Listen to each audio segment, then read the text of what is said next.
last session were our capstone students and their presentations. We have a pretty good lineup today. So just a couple of logistical things. Each presenter, be mindful. We want to make sure that you get your presentation done and questions answered within a 20-minute time period. In the interest of everyone's busy schedule. A question comes up in the chat window. If you could actually read the question, so the question gets recorded into the recording. The chat window doesn't get recorded, just the audio. So read the question and then respond, and then that'd be great. So I think those are the main points. First up today, we have Brianna. So whenever you're ready, Brianna, you can go ahead and start. Sounds good. All right. Hi, everyone. My name is Brianna Fury. I'm a GIS innovation analyst at a private GIS consulting company called GeoSolutions. And my primary responsibilities include automating GIS workflows for our internal GIS teams. And my capstone project research is focused on evaluating my company's custom ArcMap automation tools for migration to ArcGIS Pro. First, I want to outline the key topics for this presentation. So we'll go through a quick background, existing research, the research objective, data and methodology, the results of the research, and then some discussion of the results, and finally a recap of the key outcomes. So to set the stage, imagine you're a GIS specialist working on GIS data remediation projects for customers. Imagine that you rely on custom tools developed by your company to do many critical tasks for your job, but the tools were originally developed over 20 years ago and don't meet current GIS data standards or user needs. Imagine also that the tools only work in Esri's ArcMap software, which was replaced by Esri's newer ArcGIS Pro software years ago and will no longer be supported in about 2 years. And because of your reliance on the tools in ArcMap, you haven't been able to fully transition to ArcGIS Pro, even though the software is faster and more efficient than ArcMap. And like I said, it's been around for a while now. So this scenario is currently playing out at my organization. So as the GIS innovation analyst, my goal with this project is to build the foundation for migrating our tools to ArcGIS Pro. We haven't completed a thorough assessment of the existing tools yet, so I wanted to take this opportunity to do so and gather user feedback from GIS staff before recommending which custom ArcMap tools are essential for our workflows and suitable for migrating to ArcGIS Pro. First, we'll look at some of the existing research around this topic, including customization options in ArcGIS Pro. Esri recommends a configure first, customize only if you have to approach to customization in Pro. And there are multiple options for this, as you can see here. The ArcGIS Pro SDK for .NET offers a modern framework for extending Pro's functionality with add-in tools when a more customized solution is needed. But custom ArcMap tools, such as my organization's toolbar, can't simply be migrated to Pro, so the tools would have to be redeveloped as add-in tools if they can't be accomplished with the simpler configuration options available from Esri or through other methods.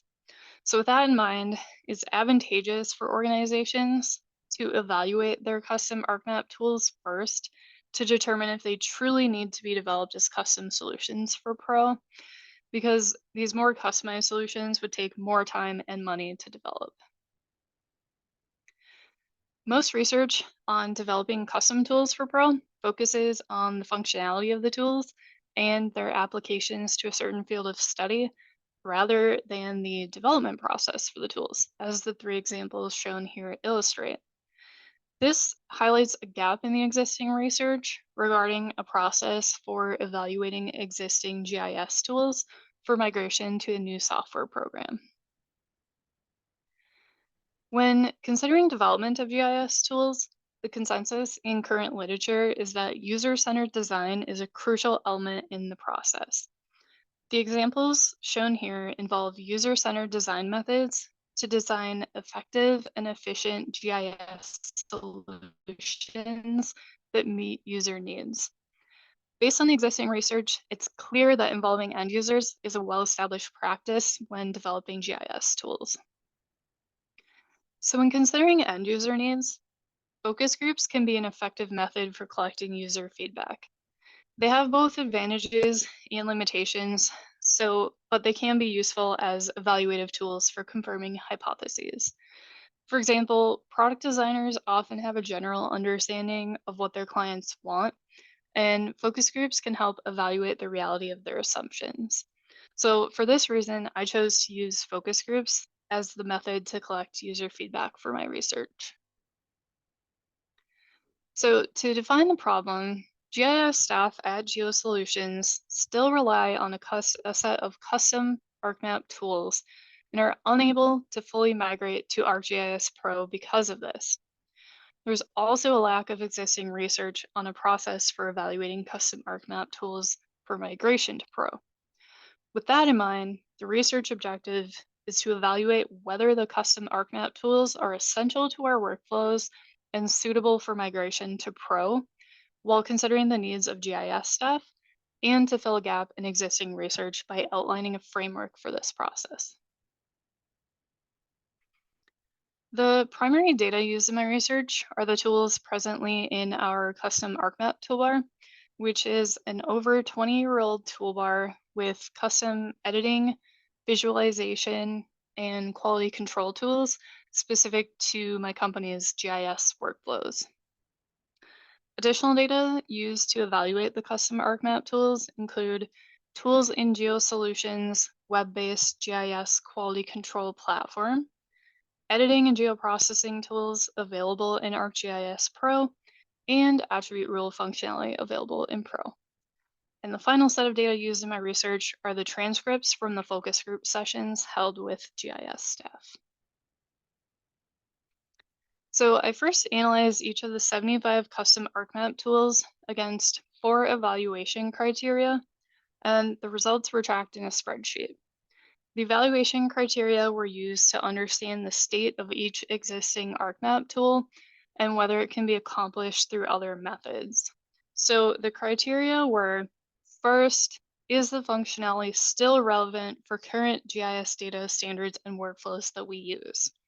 Second, is there equivalent functionality in our web-based GIS quality control platform?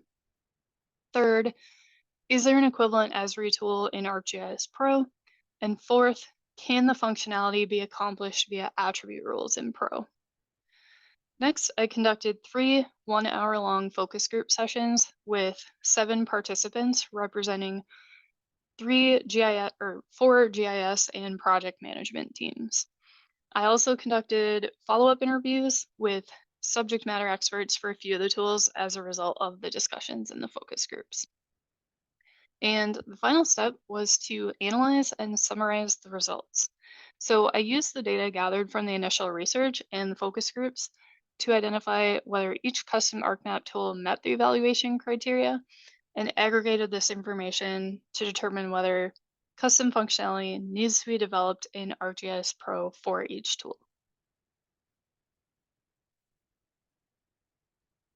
Here we can see the evaluation criteria results, both before and after the focus group sessions were conducted. The custom ArcMap tools were reviewed against the criteria and were marked as meeting the criteria, not meeting the criteria, or needing further feedback from end users. So in the first table from before the focus group sessions, there were a number of tools where it was necessary to get feedback from end users before a decision could be made on whether they met the criteria.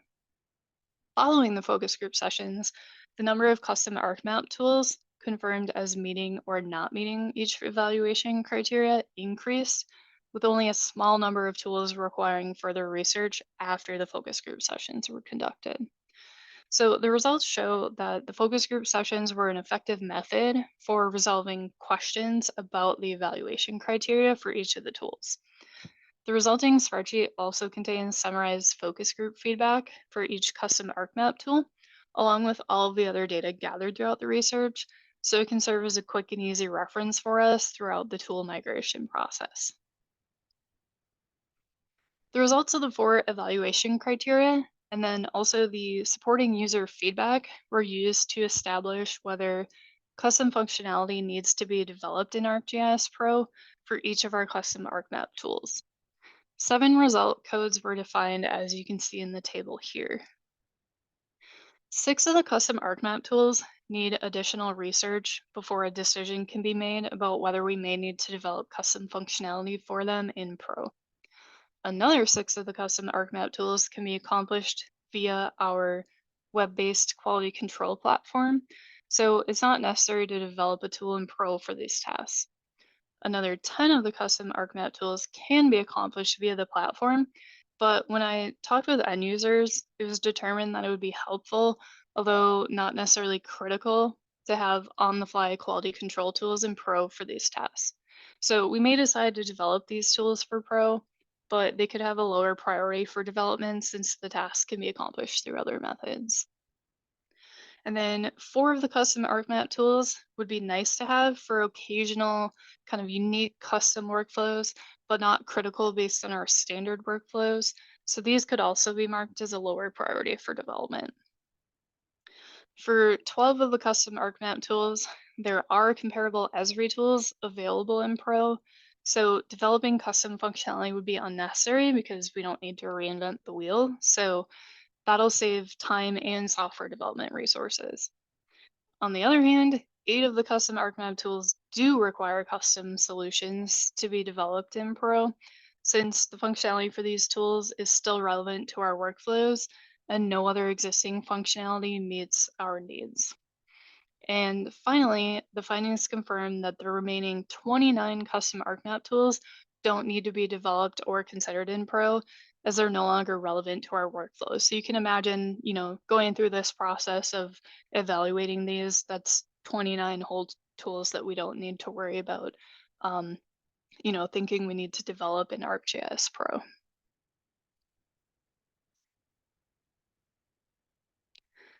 So the results underscore the advantages of evaluating custom ArcMap tools prior to migration to ArcGIS Pro. Some of the custom ArcMap tools that were developed years ago are no longer relevant to our workflows, and some of the functionality can be accomplished via other methods. With the data gathered from this research, we can now focus our efforts on developing only the functionality that requires a custom solution for Pro, rather than focusing time and money on redeveloping all 75 of the custom ArcMap tools. We can work on forming a plan to migrate our custom ArcMap tools to Pro and developing user stories to outline the complete functional requirements for those tools. GIS staff can also confidently rely on our web-based quality control platform and tools available from Esri and ArcGIS Pro for a lot of the custom ArcMap functionality, so they can begin using Pro for many of their workflows today. And it's worth noting that we'll have to conduct further research on some of the custom ArcMap tools and determine the format to develop each new custom tool in Pro. And while this project focused on evaluating existing custom ArcMap tools, future research will also need to be conducted with our staff to understand user needs for new functionality in Pro.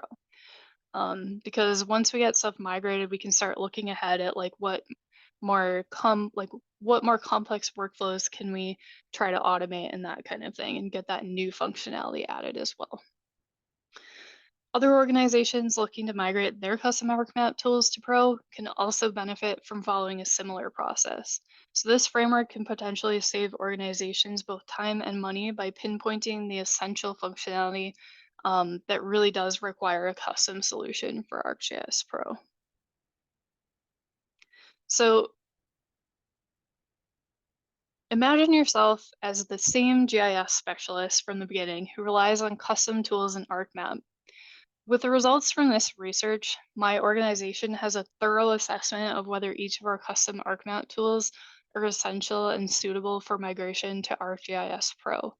We can begin to form a plan for developing tools for Pro And along with some further research, we can begin building out user stories for the tools and then actually working on the development of those tools. So this will enable our GIS staff to migrate to ArcGIS Pro prior to ArcMap's end of life and leverage the benefits of Esri's newer, more efficient ArcGIS Pro software. And that's all I have. So thank you for your time today. And are there any questions? All right, Brianna, thanks. Great presentation. Wow, folks are, looks like you have a question in the chat window already. Yeah, so very timely capstone proposal, a question. Any encounter with the differences between metadata standards and metadata capabilities between ArcMap and Pro? So I will say I'm actually not familiar with the metadata differences between ArcMap and Pro, and my project didn't necessarily focus on that, but that's absolutely like another facet to consider when you're talking about tools between, ArcMap and Pro. So that's definitely something to look into also. But I didn't necessarily focus on that just because our tools aren't specifically related to like metadata capabilities, but good question. Thank you. Can you elaborate on a custom tool that your teams plan to migrate to ArcGIS Pro? Yeah, so one of the tools that I know of that we determined can't be accomplished through other methods, we have a custom tool for comparing, it's like a change compare tool. So you can take two address point layers that are fundamentally the same, but maybe a customer provided us a layer with some updates they've made. So we have a tool that analyzes for attribute and spatial differences between the two layers. And then it allows you to like incorporate changes to one layer or the other. So Pro does have three different change compare tools, none of which quite meet our needs. And the reason for that is a lot of times we don't have matching unique IDs between the two layers. So our custom tool in ArcMap doesn't require that you have some kind of matching unique ID or sorting method to line up the two layers. It just looks for the closest matching attribute or spatial feature. And so through testing kind of those different pro solutions during this research, we found one of the tools is pretty close to what we need, but it only works on line features like roads. And we handle a lot of like address point and road data. And so we need something that works with address points as well. So that's something we might be looking to migrate to Pro. And then did you do anything to ensure that the staff you talked to was representative of the full staff or would give you the best feedback? So the participants were picked by managers of the three different GIS teams and the project management team. And they were, I did give kind of a background of what the research is focused on. So they were selected based on kind of their experience with our internal workflows. Um, and familiarity with the custom ArcMap tools.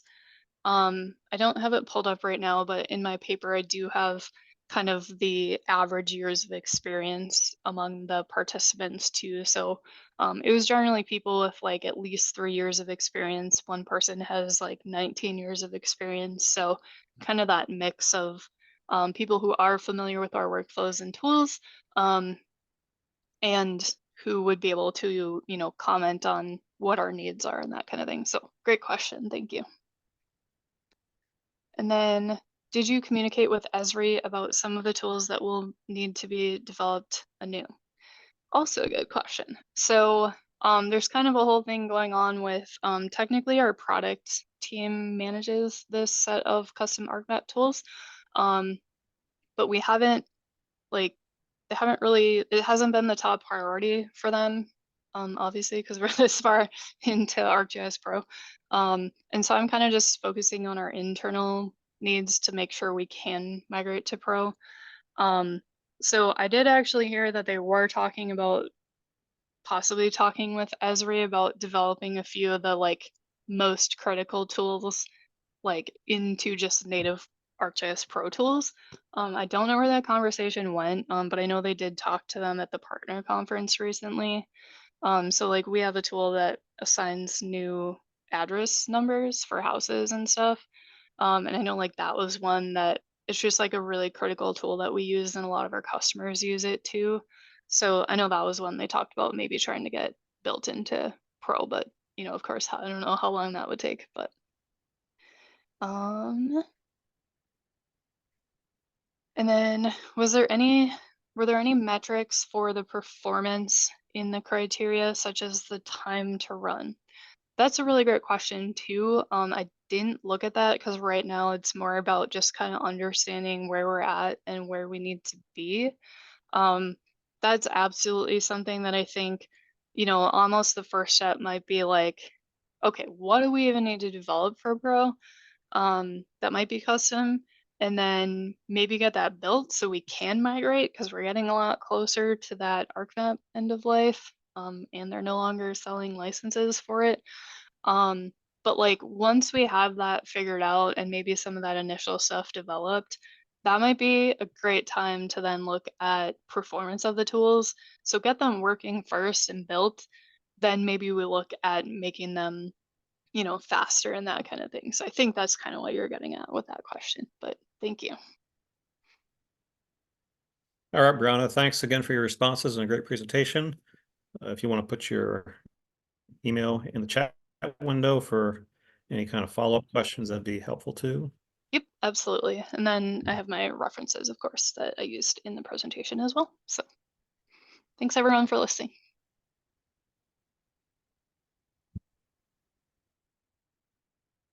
All right, next up we have Andrew. So if you want to start sharing your screen, Andrew, we'll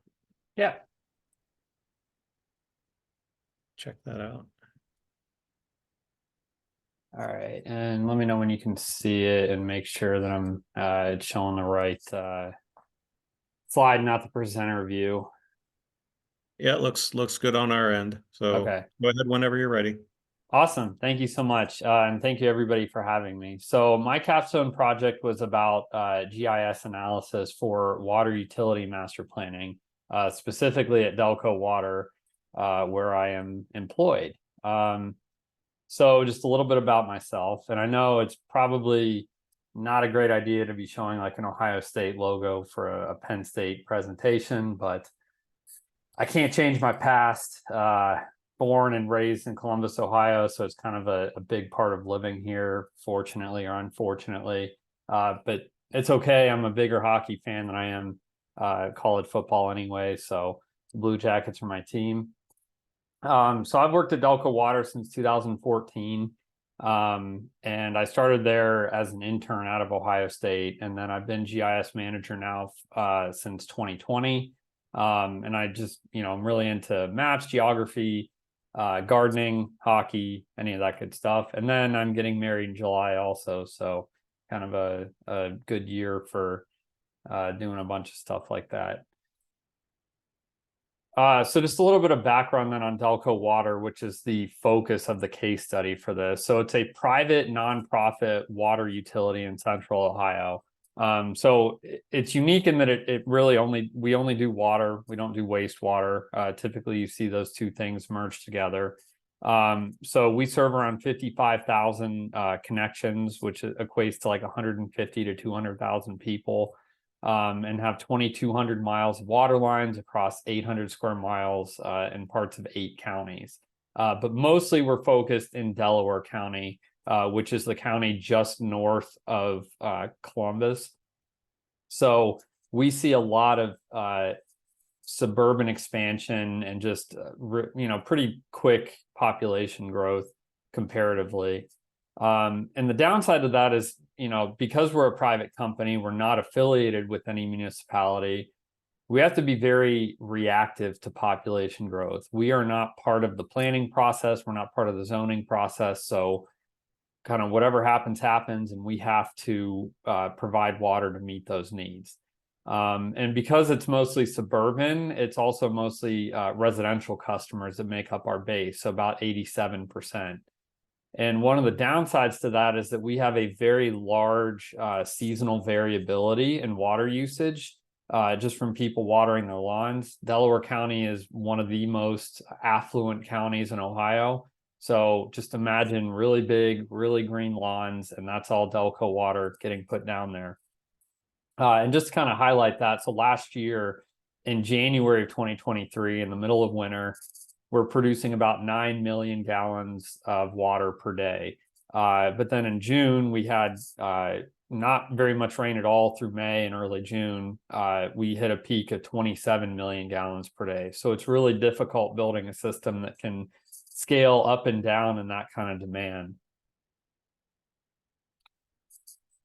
So this graphic from the Mid-Ohio Regional Planning Commission shows the expected population growth between now and 2050.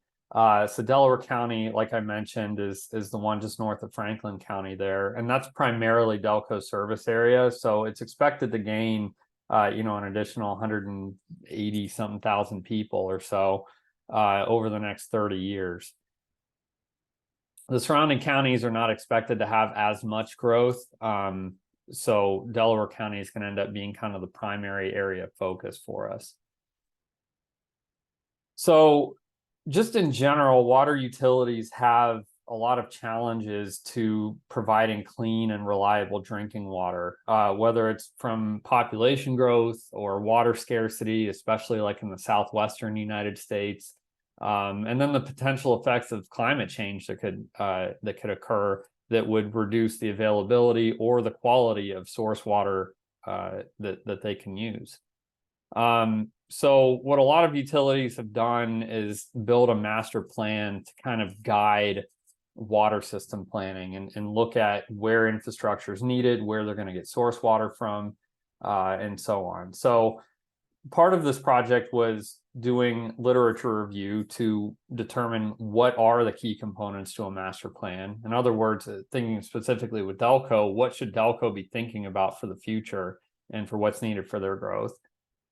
But then secondly, can we use some in-house GIS data to try to figure out where we're going to need that water, do some population growth analysis, ultimately to try to make some smarter decisions with where we're going to build infrastructure. So based on the literature review, a lot of studies did mention the importance of data quality as a prerequisite for doing any of this kind of stuff. But in general, I didn't see too much focusing on the GIS analysis itself. And as I'll get into a little bit later, I definitely didn't see anything as granular as we did with the GIS analysis. But a lot of the recurring themes that I saw for master plan components were looking at water end use studies. So one particular study focused in Salt Lake City, Utah, to determine how those residential customers were using their water. In our case, we know a lot of it is outdoor irrigation, but are there any things that we can do, policies or incentives that we can do to encourage customers to water more smartly? Pipeline rehabilitation and leak detection was another big one. If you're in a system that is losing a lot of water, water loss is typically a metric used. Some older systems have as much as 50% water loss, meaning that half of the water that they're producing, that they're treating, is being lost into the ground, just wasted because their pipelines are not very efficient or have a lot of leaks. Integrating enterprise systems and ultimately creating sort of a digital twin of the water system. When you think about a digital twin, it's kind of a buzzword that gets tossed around at conferences a lot. And it used to kind of annoy me hearing it all the time. But the way that I like to think about it is if you think about like an analog twin, so Apollo 13, a lot of us are familiar with the actual event, and then of course in the movie, you can see what they did was they had a analog twin of that command capsule on the ground, and it helped them solve what they were doing, so that they could get the crew of Apollo 13 back home safely. And they did that because they could run scenarios and actually plan on the ground. A digital twin is the same concept where, you know, if you build the water system, a model of it exactly how it is in real life, you can run these kinds of scenarios on it and figure out what you need. And then some other studies also focused on water conservation, whether it's source water or treated water. And then again, the potential effects of climate change and how a drier climate with more frequent storm events or less frequent rainfall will change all of that. So specifically getting into the data and methodology, looking at the Delco case study, the general way that land gets developed around us is that you'll have a landowner that will sell a large parcel. So typically they're farmers that will have, you know, parcels of land that are greater than 5 acres in size. It'll get purchased by a developer who then will subdivide that larger parcel into smaller lots and pay an engineer to design roadways, utilities, etc. through there. Once it gets to that point and the engineers designed it, Delco will review those plans to make sure that we're okay with how they're building the water system or planning to. They'll hire a construction contractor to build that subdivision then as planned. And Delco will go out and inspect the water lines as they're being constructed. And then finally, at the end of that, Delco will inherit the water mains, valves, hydrants, everything that they installed in there. They basically hand it over to us, and then we start selling taps for the new customers in there. So that's kind of a general process that happens, especially for the larger developments. I mean, there are exceptions, but generally that's about how it works. So what we wanted to do then was to try to get more focused on where this development could be happening.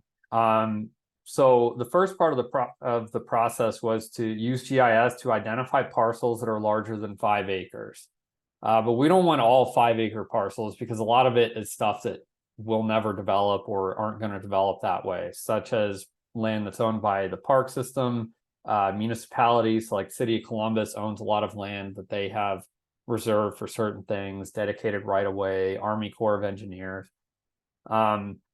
So kind of eliminate those and then eliminate the areas that intersect where we have service area agreements. So in the map on the right-hand side, you can see that the city of Delaware, we actually don't serve them. They have their own water system. And we have a pre-existing service area agreement with them that says that we can't serve any new developments that come in that area. So we had to eliminate that stuff. So then what we did, and by the way, when I say we, I work pretty closely with Delco's engineer who just retired recently on this project. So it was good kind of last hurrah for him. So then what we did was once we had these parcels, we kind of looked at 2 attributes for them. The first one being, when do we think this is going to build out? When I say build out, I mean like 90-something% of the structures are there. 90% of the taps have been installed.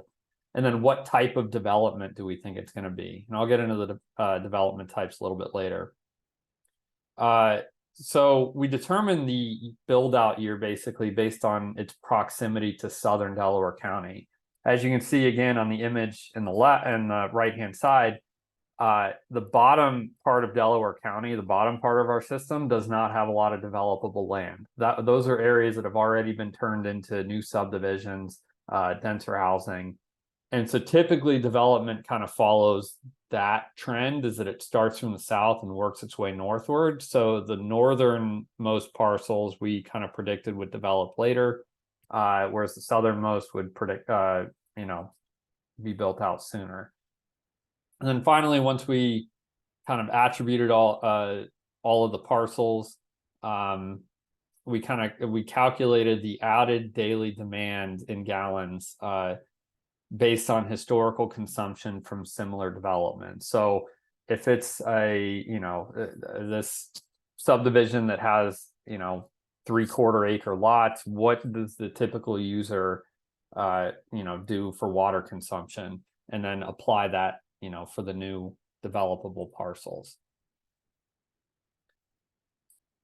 So looking at the results of this, so just looking at the map on the right again, you can see we kind of trimmed down all of that developable land. Since we think that it's unlikely that the surrounding counties are going to develop as much as Delaware County. We primarily focused on Delaware County. And we came up with these kind of development types that are based on how we currently code things in our billing system, but also how Delaware County codes zoning. So single family urban is predicted to be the largest component of this, which is historically what we've seen. So single family urban versus single family rural are residential lots, urban being like smaller than an acre and rural being like an acre and larger. Those are kind of more like rural homesteads, I guess you could say, where single family urban is kind of your typical cookie cutter looking subdivision. So that's expected to add about 9 million gallons per day over the next 30 years or so. We looked at the years 2025, 2030, 35, and 40, and then a little bit into 2060, but that's mostly just a placeholder. It gets really hard to kind of predict this stuff going forward. And again, a lot of this is just mostly an estimate anyway, based on how we've seen growth progress. There's a lot that can change things in there. But again, I'll talk about that a little bit later with how often we want to reanalyze this.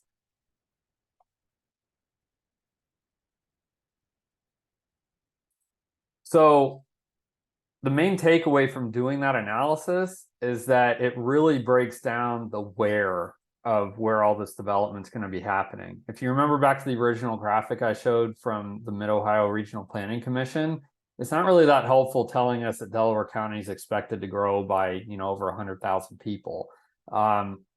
We need to know exactly where to start planning water infrastructure, such as water towers, transmission mains, and so on. So Delco's engineer then was able to take this information, put it into a hydraulic model, and then start planning for the future infrastructure needs of where and how much water we need to get to certain areas. And it's important to note that the hydraulic model data is actually based on GIS data of the water system, kind of emphasizing, a lot of what I read in the literature review about how important that data quality is as a prerequisite for doing any kind of analysis like this. So then kind of the last part of this was, great, now that we have all this data, we don't want to just hide it or sit on it anywhere. There are a lot of other decision makers at Delco. So how do we get this information out to them? How do we put it into a convenient, centralized, scalable location? And the answer is a web map. So Delco already uses a third-party web mapping application called GeoCortex Essentials. So we decided to stick with that. You could also use, Esri web maps or Mapbox or anything that would work. And after we kind of did the analysis, we had stakeholder meetings with some of the other folks at Delco that were interested in this to kind of build out the web map, show them functionality of how they can do things. And it's sort of always going to be an ongoing development of it based on what they want. But the other nice thing is that as things progress, we can add new layers. Recently our new engineer wants to focus more on source water availability. So I've been adding a bunch of layers for that and, trying to track down data that would help him with that. But some of the key functionality of the web map then is being able to navigate to these individual parcels, looking at their added demands, looking at the year that it's developed, drawing and marking up on the map so you can collaborate together and say, hey, I think we need to put this transmission line here. You could kind of create little map exhibits for it. So it's kind of nice putting some GIS tools back into their hands. So there's kind of three key takeaways then from this project. First one being, we need to decide how and when to reanalyze the data. So you could do it kind of annually, just to make sure that you're on track with where you predict things would be. We also talked about just kind of doing a big overhaul every 3 to 5 years. Just because, again, it's a lot of this is just estimating, and we want to make sure that we're kind of staying ahead with where things are. But the other big thing is that things change. So a recent announcement was that Intel is going to be building a microchip factory just outside of Delco's service territory. And it's projected to add around 3,000 new jobs to the area. So even though it's not technically on our water system, we still expect that, new people moving here may choose to live closer to that. So now that changes where we think parcels may develop and where we need to get water to. So the second one is based on the literature review and looking at those other components of what's in a master plan, what else does Delco need to look at? Because the main part of this case study was just looking at population growth. And sort of a flaw of it is looking at, it's based on historical consumption. And based on different climate models we've seen for central Ohio, it's predicted to get hotter and drier. So Delco already has a big issue with the huge seasonal demand from irrigation. So imagine a hotter, drier summer and what that looks like for the amount of water that we need to produce. So that would be a good, future factor to add into this. And then finally, the results of this are not surprising. When we came out with this, everyone was kind of like, yeah, that's, about what we expected. But it helps document that, put it in a really visible place and then promote that data-driven decision-making and some budget planning for where we need infrastructure. And, one of the big things that was nice about doing this in-house versus a consultant is that we had that intimate knowledge of our system and how things develop to be able to make these predictions that we hope are accurate. We had relied on a consultant in the past, maybe 25 years ago, and had built out some infrastructure in places that did not end up developing like we wanted it to. So overall, we feel more comfortable with the results of this analysis and hope that it serves us going forward. So thank you very much, everybody, for your time. And please let me know if you have any questions. All right, Andrew, thanks for a great presentation. Good job. Looks like you've got a question in the chat window. Yep. Buckeye and Nittany Lion is fine. Thank you. So I did projects in water rehab programs at the city of Wilmington and Rockville for CIP with population growth future studies. I wonder if there was any account for flow issue that occurs with aging infrastructure, such as tuberculation effect on the flow or water leaks. So yeah, the thing with our system is that Delco was founded in like the 1969 technically. Most of our system is made of PVC. So one of the nice things about PVC is that it does not get the kind of corrosion that like cast iron pipe typically gets, where it'll kind of corrode and then, reduce capacity because it shrinks the inside of the pipe. So that's not something that we're too worried about. And our water loss percentage is only like 10 to 13%, which is, I know it sounds like a lot, but it's really not. So yeah, but going forward, if we do any kind of pipeline analysis and planning for rehab, that'll be an important part of it. I like your digital twin analogy. What has been, or do you think will be, the biggest challenge of implementing a digital twin for your system? I mean, just the sheer amount of data, I'd say, that you have to have matched up to what's out there in real life. Going back to the previous question about like even having ages correct, having all your pipeline material correct, keeping all that information updated, porting that, merging GIS data into a hydraulic model can be kind of a struggle in and of itself. But I'd say probably just the quality of data and the amount of work that it takes to match that up to what, the system is in real life. So, yeah, thank you. All right, Andrew, thanks for your responses. You could put your email and chat window. It'd be great if someone has a follow-up question they'd like to get a hold of you. Yeah, thank you. All right, next up we have Silas. So Silas, if you want to go ahead and share your screen. Okay, 1 second. All right. It should be on. Great. Yep, we see it. So whenever you're ready, you can begin. All right, lovely. Thank you. I'm Silas, and this is my project analyzing escalation timelines in the Russia-Ukraine war, a little geospatial approach. The Russia-Ukraine war began as the Donbass War in 2014.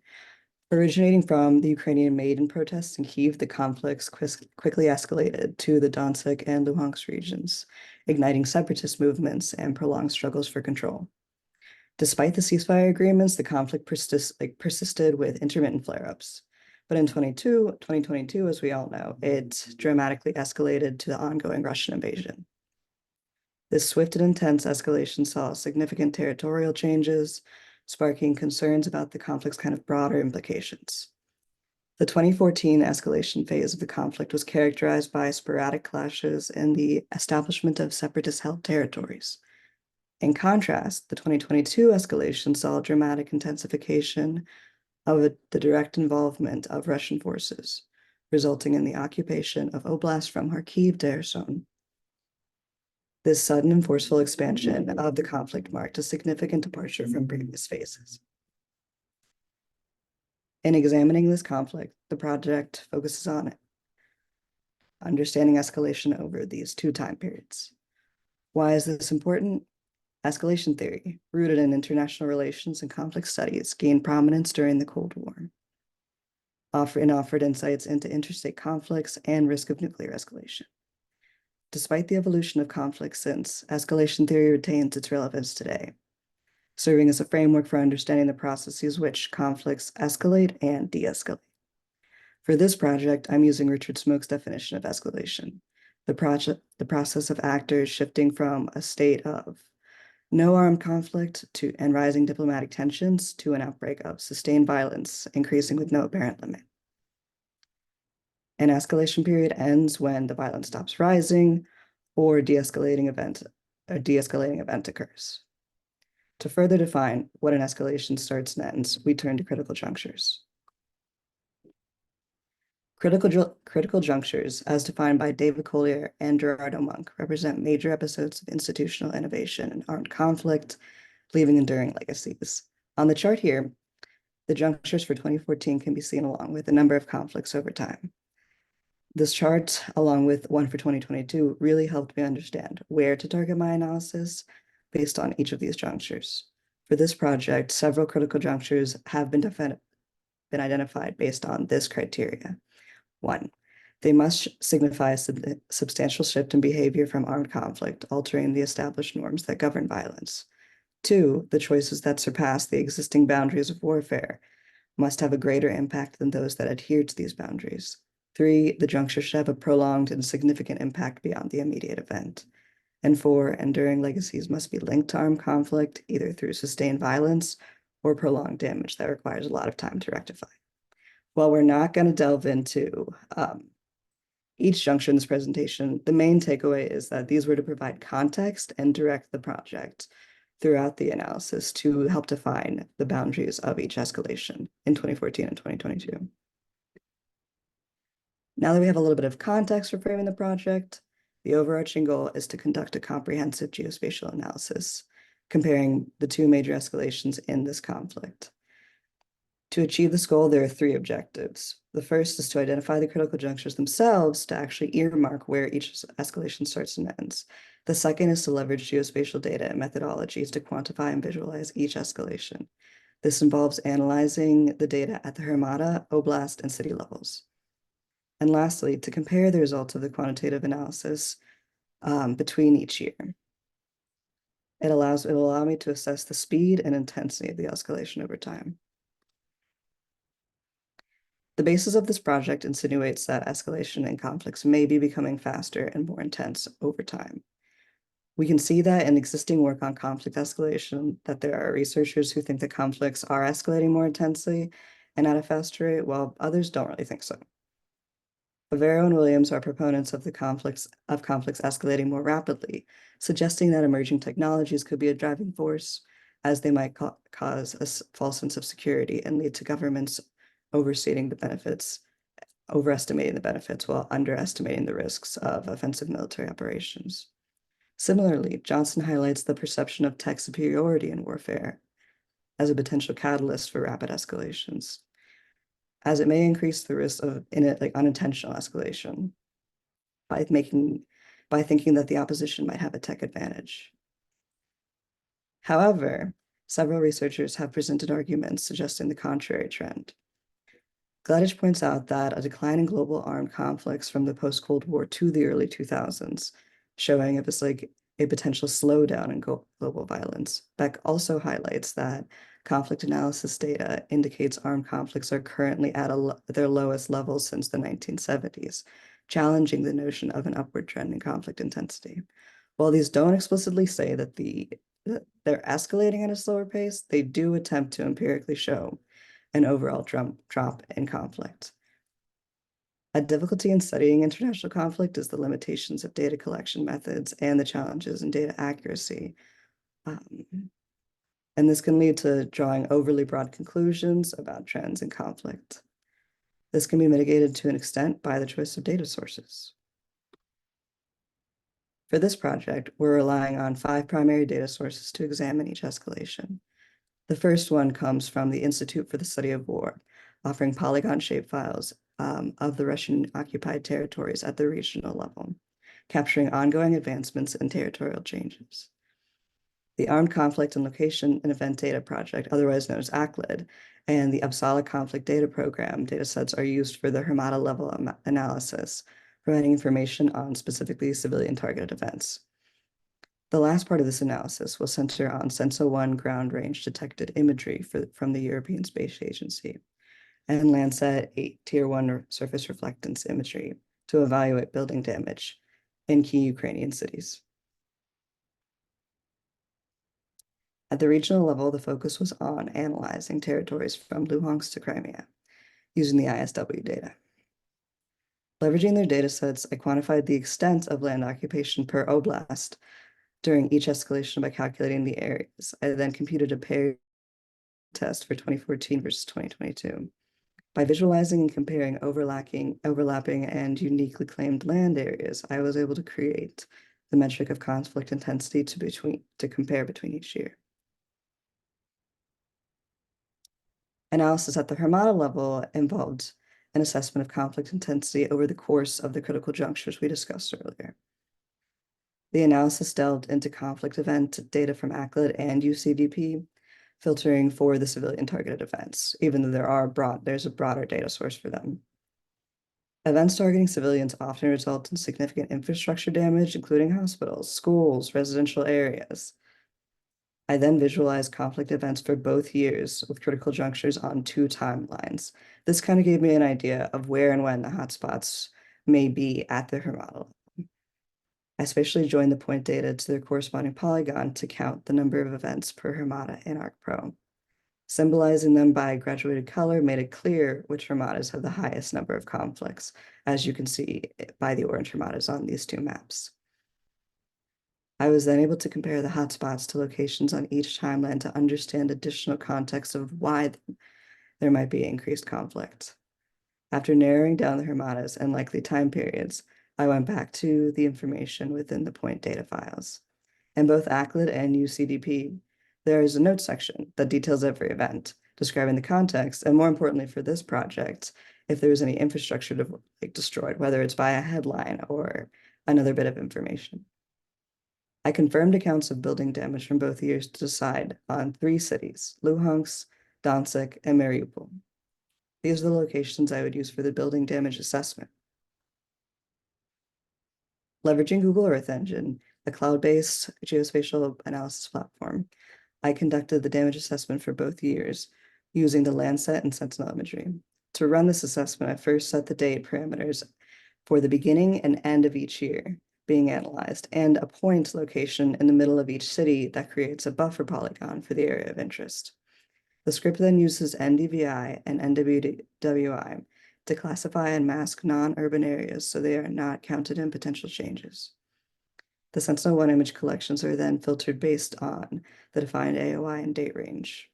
The gradient algorithm is used to analyze radar intensity changes, which identifies potentially damaged area by examining variations in backscatter intensity between before and after images. The resulting damage maps were then exported to Google Drive at a 20-meter resolution. Upon further examination in ArcPro, I determined the threshold values for accurate damage assessment, with values normally between 1 and 2.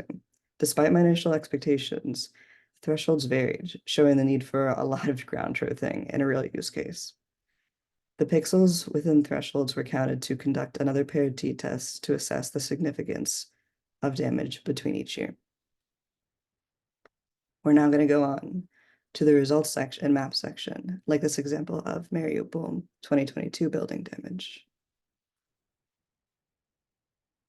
During the analysis, it was clear that the extent of land under occupation increased significantly within the first year of conflict in 2022 compared to that of 2014. The paired t-test confirmed that the substantial difference in land occupation between the two periods with a p-value of 0.0331. With the mean land occupation in 2022 more than doubling that of 2014, the magnitude of this really can't be understated. It shows the gravity of the conflict and its implications of for the rest of the region.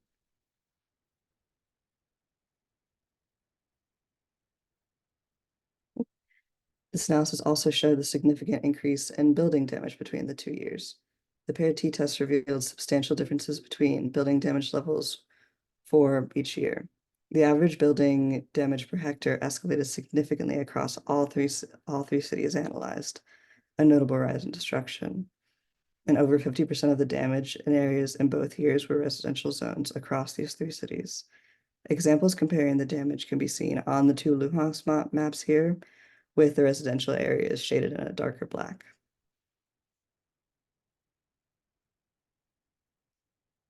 The potential building damage detection did have a few issues, and if I was ever going to use this in a real-world context, I would need more extensive ground truthing in addition to updating the masking on the code. Even with masking, the script still misidentified forest and farmland as potential damage in certain places. It also missed some pretty visually obvious damage. One thing I would do differently to improve this is to export the potential damage detected at a higher resolution with a smaller cell size and use existing data on rural land use to mask instead of relying on the vegetation indices. All this to say, while there's definitely more building damage in 2022, these results really probably wouldn't be something I would use to be sent to a user in country at this stage.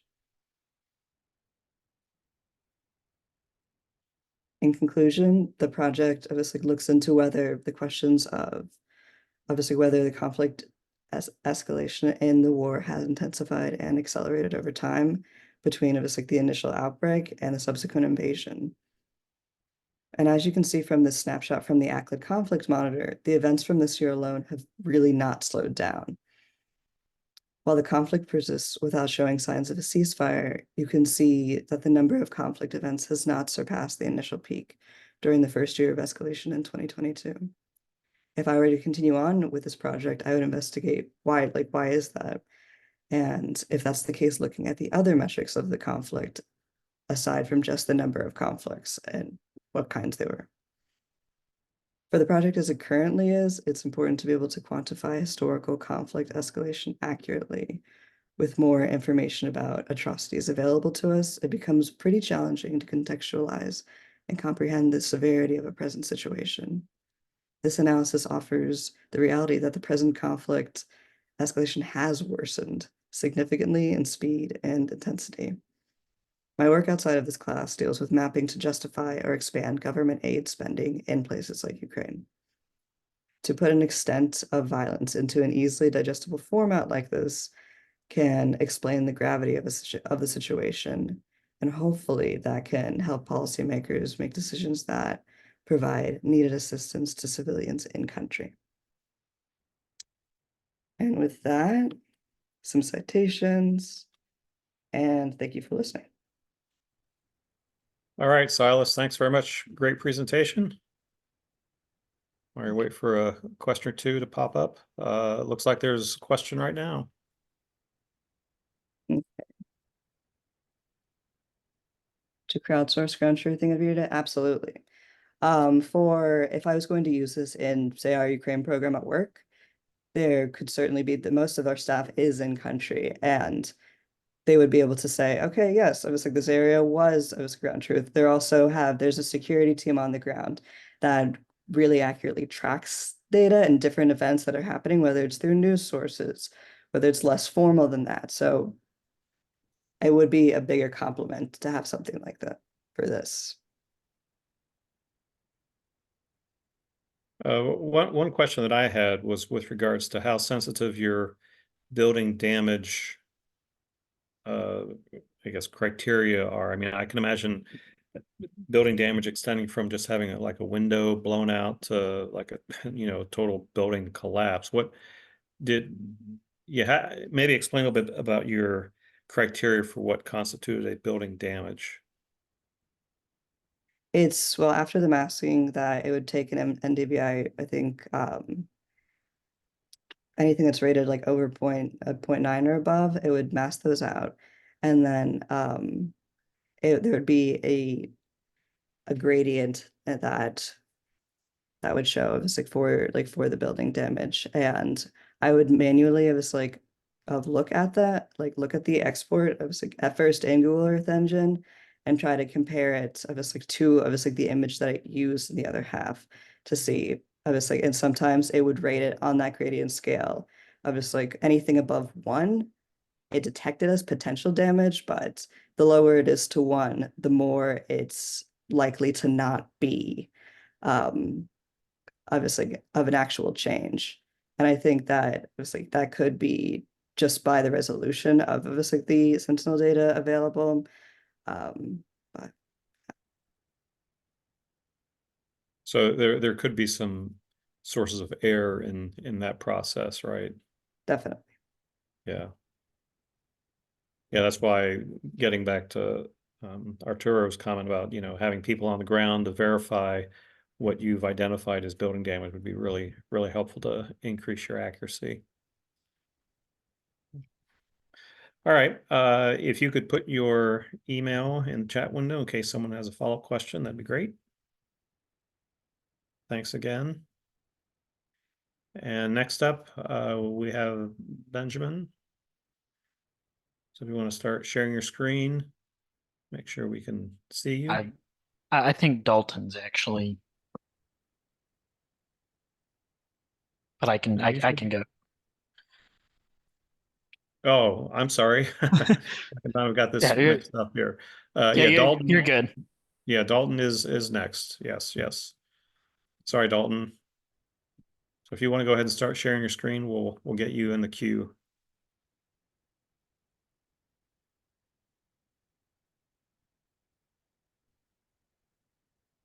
All right, we see your slideshow, so you can go ahead and start when you're ready.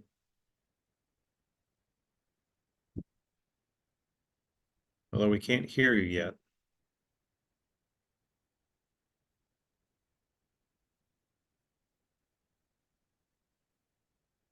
How about now? There we go. Right. You're good. Too easy. All right, so I'm Dalton Brewer. I'm going to be doing my capstone on helicopter landing zone analysis via object-based image classification to identify a potential soft ground and brownout potential. This is the overall agenda of my capstone. So I'll give a brief introduction of who I am and what I do during my day job, and then the overall capstone goals and objectives of what I was trying to do with some of this research. We'll go over some past and present research on how NDVI, NDWI, and GIS is used for helicopter analysis and the limiting factors that are associated with those. I'll walk you through my data and my methodology of how I went about my capstone to answer some of these questions, and then the findings and results, and then ultimately a conclusion. So starting off with an introduction, like I said, I'm Dalton Brewer. I hail from Dayton, Ohio. So Andrew, if you want to get together and go against everybody, just let me know. I've been in the Air Force about 14 years. I started off as a geospatial intelligence analyst, primarily exploiting imagery off of unmanned aerial vehicles such as the Global Hawk, MQ-1, MQ-9 drones, some of the national satellite imagery, primarily doing human hunting and bean counting of enemy equipment. A little bit of slope analysis, doing HLZ analysis, just using imagery interpretation, like, yes, there's a field there. Yes, it's big enough. Go ahead and try it. Late last year, I actually got force shaped into a different career field, focusing on targeting. Now I do more 3D modeling of buildings and actually applying munitions against those buildings and characterizing those targets to best affect, our adversary and utilize their capabilities. So kind of a change in pace. So I do a lot of battle damage assessment, what Silas is talking about, as well as collateral damage estimates based off those munitions. So moving on to the goals and objectives of my capstone. Ultimately, I wanted to, terrain analysis is pretty critical to identifying safe helicopter landing zones. As you can see in some of these photos I have on the slide, helicopters are heavy, they can sink, and there's actually a lot that goes into it as far as criteria on selecting a good landing zone. And that includes brownout potential. So if you've ever seen a helicopter try to land in the middle of a desert, it kicks up a bunch of dust.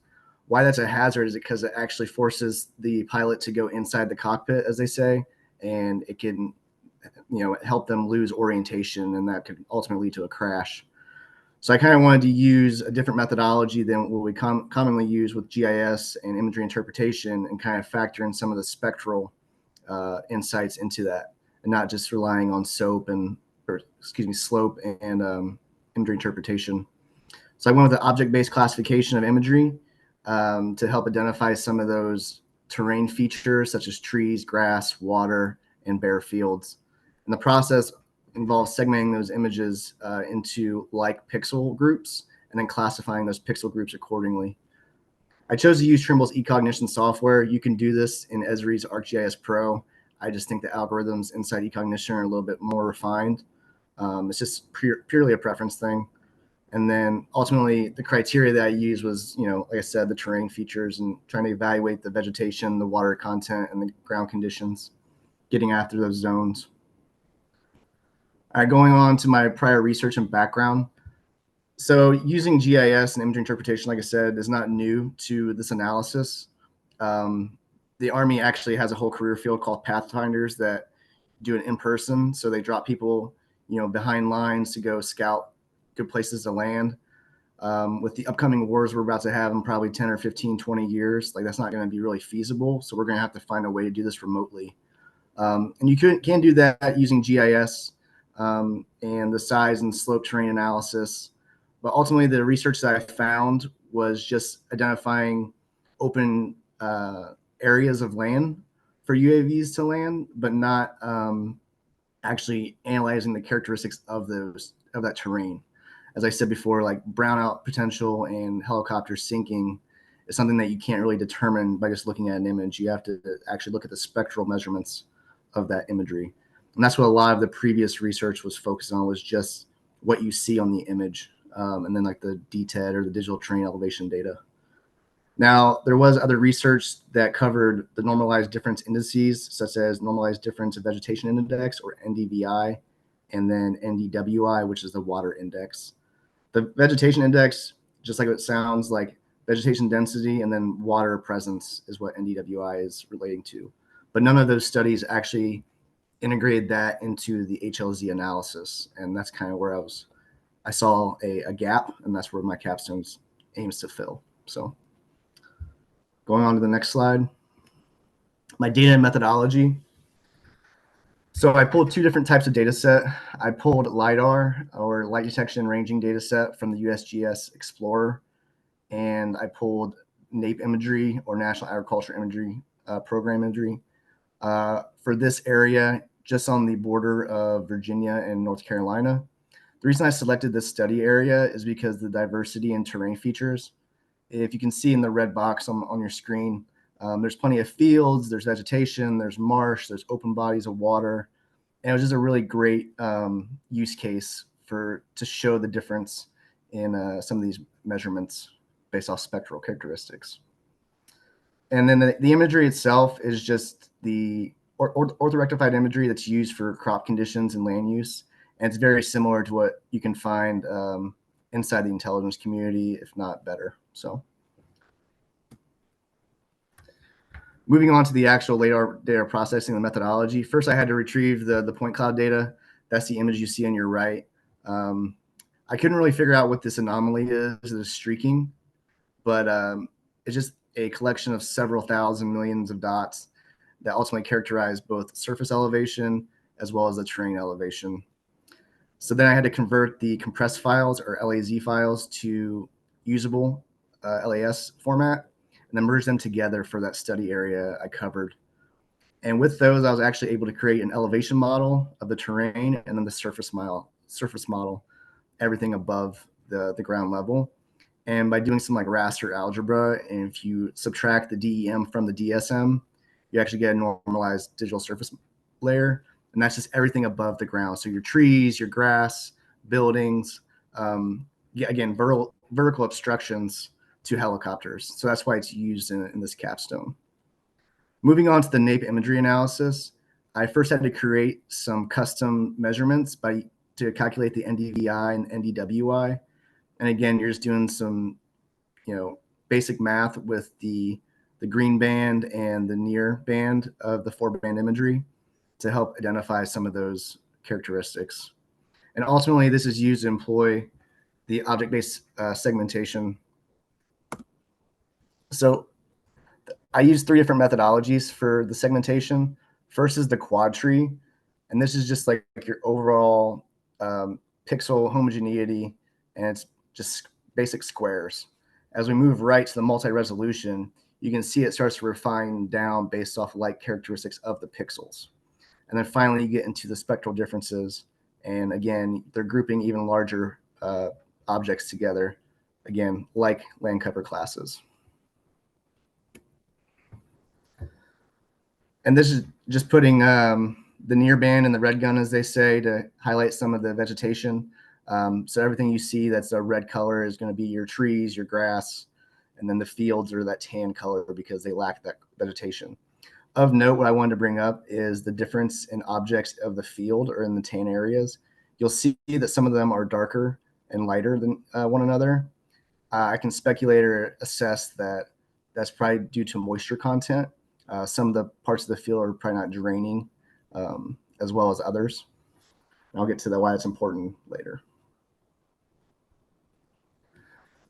So for my methodology continued, so after you segment that image based off like pixels, you're going to go through and you're actually going to click on individual objects. And based off that object information, you're going to start collecting those measurements.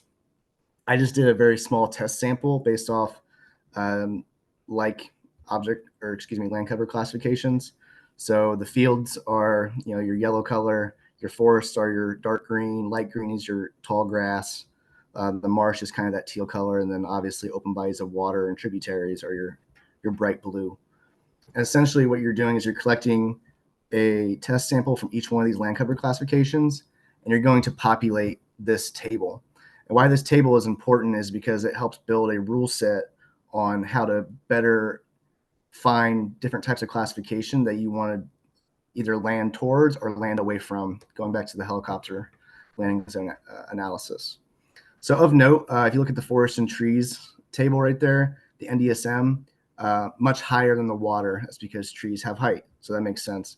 NDWI for the water is getting closer up to 1 for the ranges. So higher water content. It's something we would expect.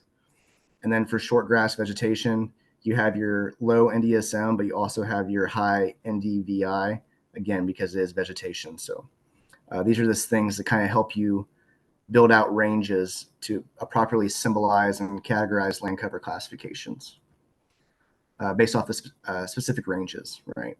So, and this will actually help you determine, moisture levels and bodies of water and grass that looks like grass, but it has high water content.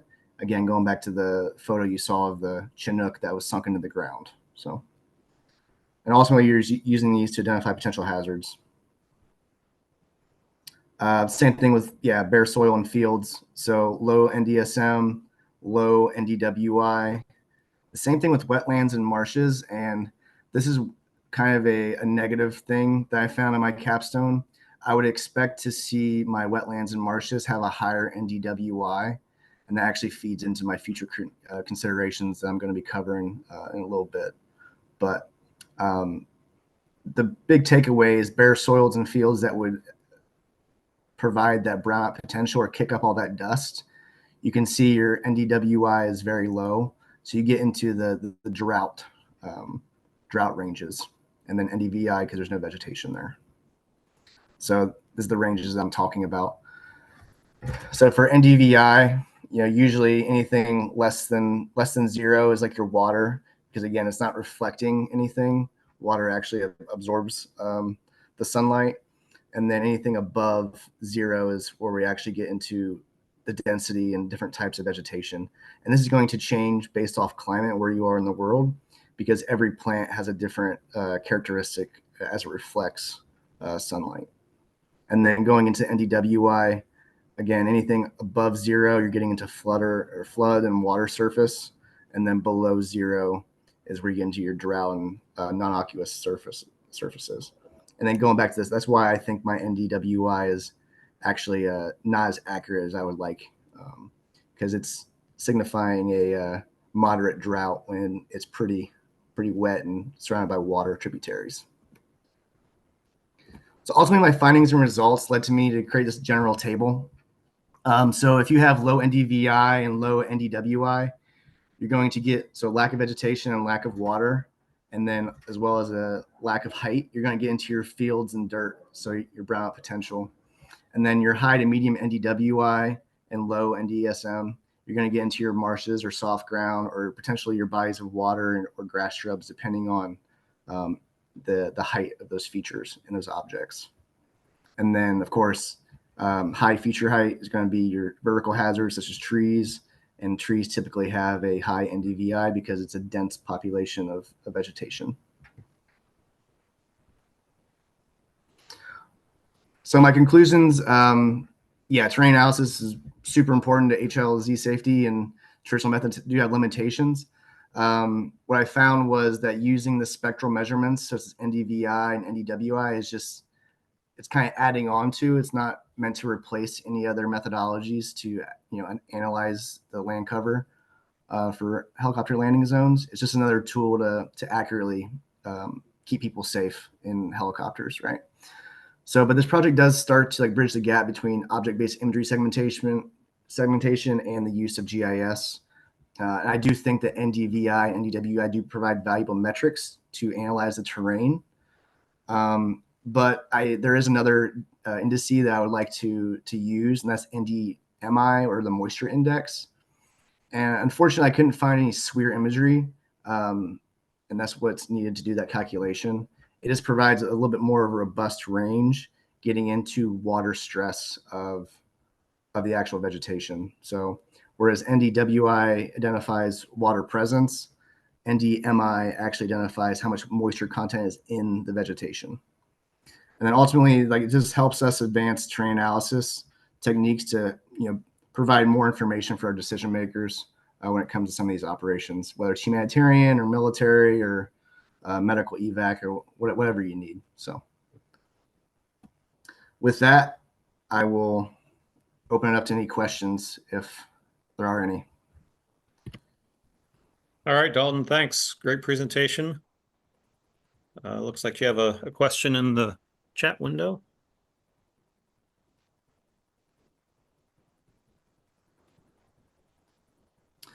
All right, so it says, do you have to go with the worst case scenario, wettest month in a particular region, or is there a scale of suitability depending on time of year and weather events, and maybe landing spots are so limited that come in particular? So I added this into my paper, but I unfortunately left it out of my my presentation. Weather and other intelligence is critical to these things, especially rainfall or lack of rainfall. So to answer your question, I didn't really consider if it was like a worst case scenario. It's just to provide another insight to saying this ground is a lot wetter than it should be. So we have to like consider that. And it's just to give the pilot more information when it goes in to actually land that several thousand-pound piece of equipment.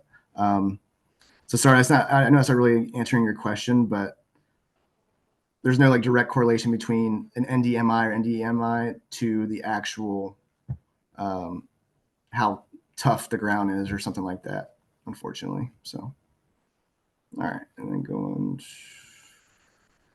Does any of your analysis consider soil composition?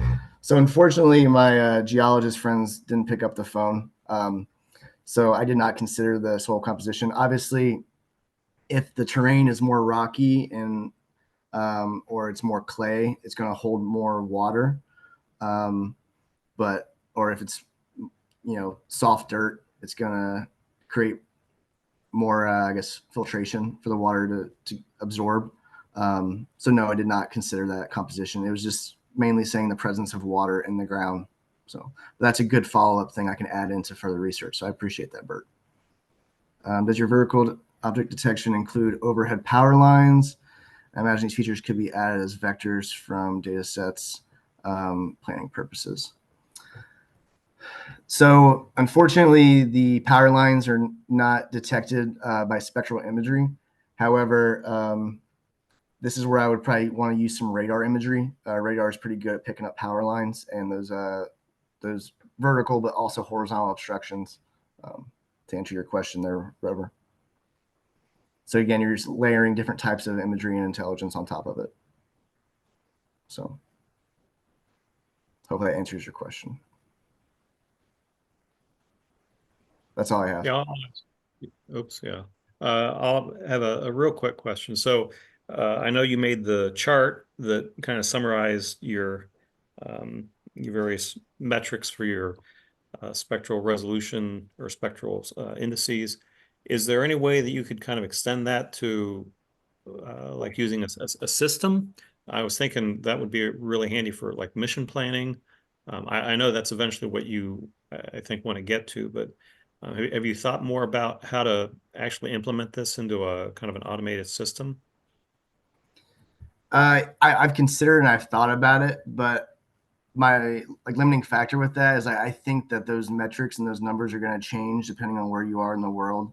So like one rule set that you could automate for a certain region would work, but if you go to a different region, like it might automate incorrectly, if that makes sense, just based off the measurements of different terrain and plants and different water content and stuff like that, depending on where you are. So it'd almost be like a negative thing to use it as like a one tool meets all. It would have to be changed per region or per whatever geographic area, if that makes sense. Right, right. Yeah. I suppose though, eventually that intelligence could be built in somehow. Yes, yeah, I would assume, yeah, if there was like a database or a table that goes into all the different terrain characteristics per region, which there is, and you would help feed that into some type of script or automation process, then you could weight different terrains against those metrics appropriately. Yeah. Right. All right. So, Well, yeah, thanks for the response there. If you put your email in the chat window, someone has a follow-up question, they can get a hold of you. all right. All right, now Benjamin, I think we're ready for you. Awesome.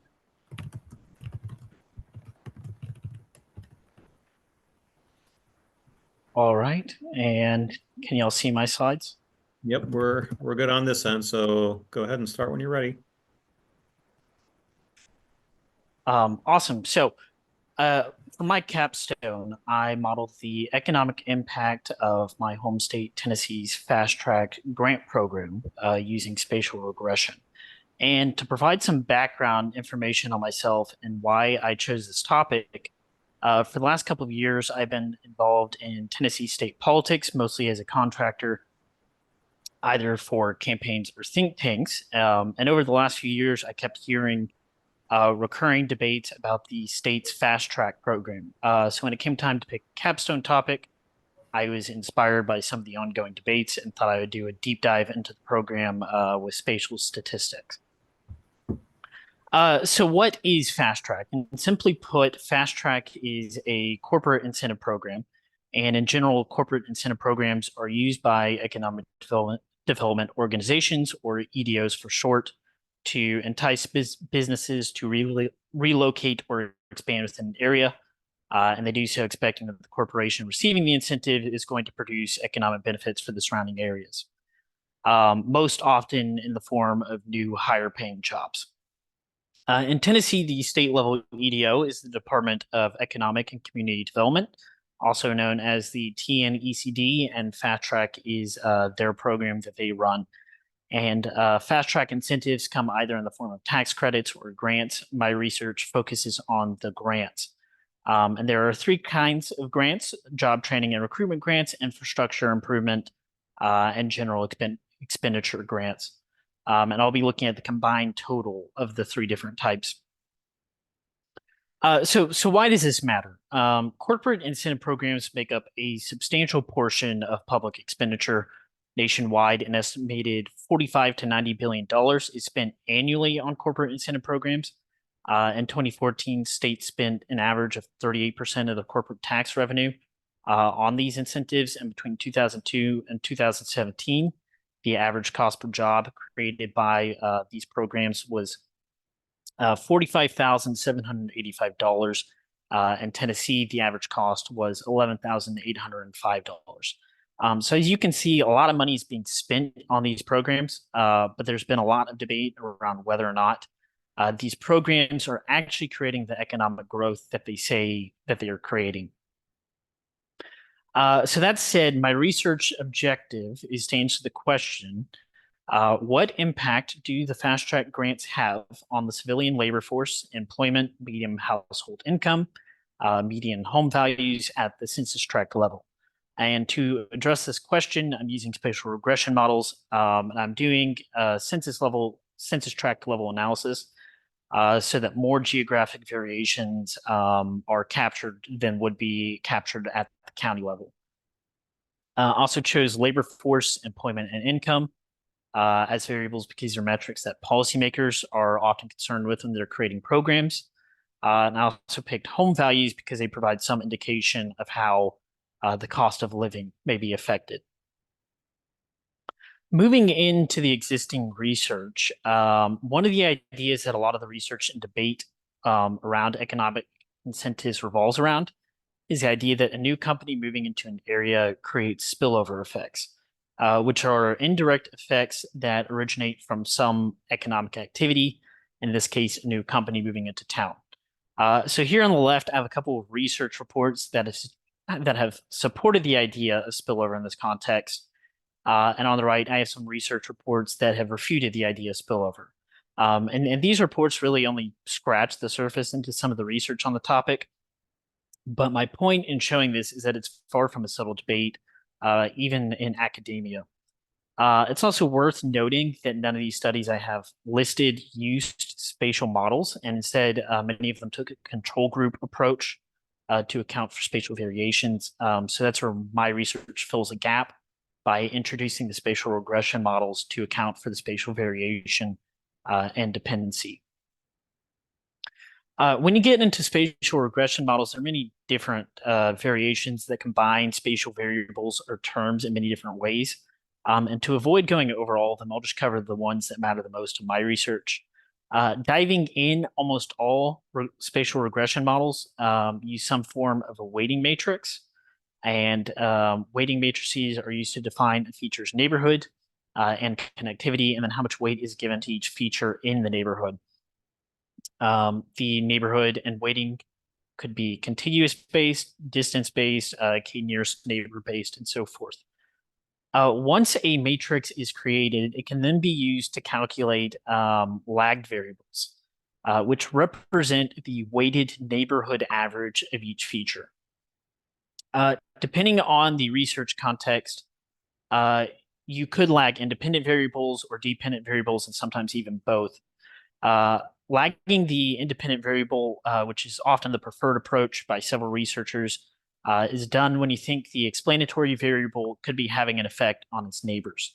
You may hear it referred to as the WX term. The lagged dependent variable, sometimes called the WY term, is implemented when it's believed that neighboring dependent values affect local values. Essentially, the lagged dependent variable is used to account for spatial autocorrelation. However, independent variables are often preferred because spatial patterns in dependent variables might better be attributed to outside factors than internal factors. Lastly, another approach for accommodating spatial autocorrelation is eigenvector spatial filtering. ESF essentially uses synthetic proxy variables in the form of eigenvectors to separate spatial variation from the residuals.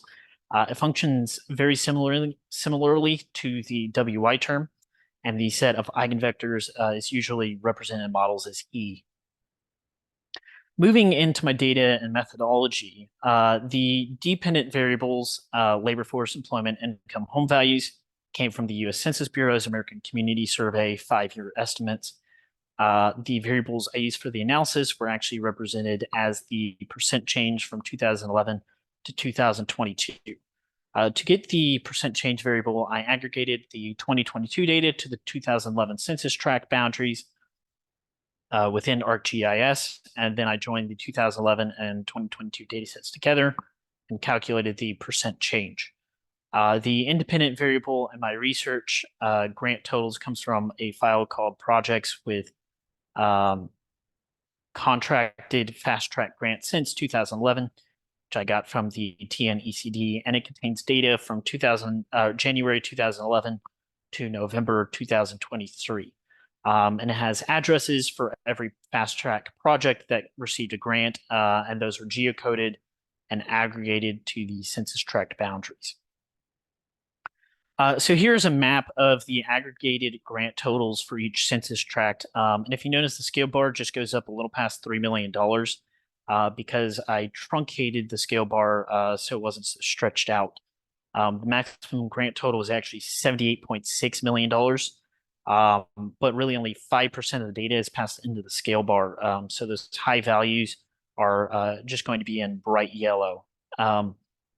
Also, if you notice, most of the census tracts have had no grants, and because of that, once I got to the regression modeling, I implemented a lagged version of this variable so that each census tract has some representation in the analysis. Here is the percent change in the civilian labor force size. The bright green values are null values and removed outliers, which I'll explain more in a minute. And with this map, you can see some of the clustering. They're in a crescent shape around the Nashville area in northern Middle Tennessee. Here is the change in employment. It's very similar to the labor force variable. For the household income variable, there's very few negative values, and at least from this map, there are not really any clear patterns that can be made out. And this is for the home values variable. And there are also very few negative values. And as you can see, there's some clustering of high values around Middle Tennessee, but those will be much clearer once I show LISA cluster maps. For the exploratory analysis, I did it in RStudio, and I calculated some of the most common statistics for each dependent variable to get an idea of how it was distributed. Also, part of the exploratory analysis was to identify a spatial weighting matrix to use for calculating the lagged variables. And because census tracts vary quite a bit in size, I used an inverse distance-based matrix. But to determine the best parameters, I tested several distance bands and powers and performed a RAN test and compared the scores. The matrix for each dependent variable that had the highest statistically significant RAN size scores were selected. So this table shows the summary statistics I calculated for each of the variables after outliers were removed. And if you notice in the skewness and kurtosis categories, there's some skew in all the variables. And before I removed the outliers, the skew was much higher, which is why I went ahead and removed the outliers. Once I tested several different distance bands and powers for my matrices, I found that a power of 2 and a distance threshold of 12.18 miles, which was the minimum threshold for each track to have one neighbor actually produce the highest RANS I values for the variables. And so this table shows the test statistics calculated from those parameters. The income variable had, probably the least spatial autocorrelation, while home values had the most. And then following that, I created some least cluster maps. For the labor force variable, you can see some clustering of high values around Nashville and then low values around Memphis. Similar pattern here for employment. And for income, there are some, not really many significant clusters, a couple small clusters around Nashville and Memphis. And then for home values, the high and low pattern around Nashville and Memphis are really exaggerated. Also went ahead and then calculated the lagged grant total maps from the matrices associated with each variable. And they generally look the same as each other because the same parameters are used. But because different outliers were removed for each variable, they're slightly different from each other. The scale bars on these maps are also truncated, and the max lag value is $12.6 million. This is it for the employment matrix. For the income matrix, you can see a little bit of the differences there around Nashville, and the home value matrix is very similar. When I got into the regression modeling for each of the dependent variables, I tested 3 different models. First model I used was the spatially lagged X model, which is sometimes called the spatial cross-regressive model. It modifies the usual linear regression model by implementing the WX term. The theta symbol there functions like a coefficient. And as I mentioned before, the WX term is important to this research because at the census tract level, most tracts have a grant total of 0. So adding the WX term allows me to represent the effects nearby tracts may have on each tract and ensure that very few tracts have 0 values. The second model I introduced, introduces the proxy variable for ESF to the SLX model to filter out the spatial variations in the residuals. The E represents the entire set of selected eigenvectors. And then the third model I use is the spatial Durbin model, which added the WY term to the model. This is really to see how much the dependent variables are self-correlated within the model. While ESF filters out the spatial autocorrelation, this helps identify it a little more explicitly. I also ended up performing Box-Cox transformations, specifically a square root transformation because of the skew. So those will be included in my comparisons. Once I ran the models, I used the following test to assess the model fit and test the linear regression assumptions. So ideally, models should have low AIC and BIC scores, have no autocorrelation and heteroscedasticity, and then have a normal distribution. And for most of these tests, that means that the null hypothesis being rejected is the desired outcome. Moving into the results, this table shows the test results for my labor force models. And looking at the AIC and BIC categories, the scores are relatively high for all of the models, which generally indicates that none of the models are a great fit. However, the Box-Cox transform models are a good bit lower than the non-transformed models. And looking at the Moran test results, only the SLX model residuals still had spatial autocorrelation, meaning the spatial Durbin and ESF models were quite effective at reducing that spatial autocorrelation. When looking at the KS test results that I used to assess the normality, the results are not great. Only the transformed ESF model had normally distributed residuals, but if you look at the BP test I performed to test the variance, you can see that the results were not homoscedastic. Only the transformed SDM model was homoscedastic.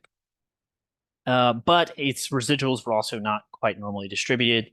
But if I had to pick a model from these, the STM with the transformation it seems like the better model in these circumstances. The test results for the employment models are quite similar, but more models are homoscedastic. And once again, while none of the models are good, the SDM with the Box-Cox transformation seems like the better model, given the lower scores on each test.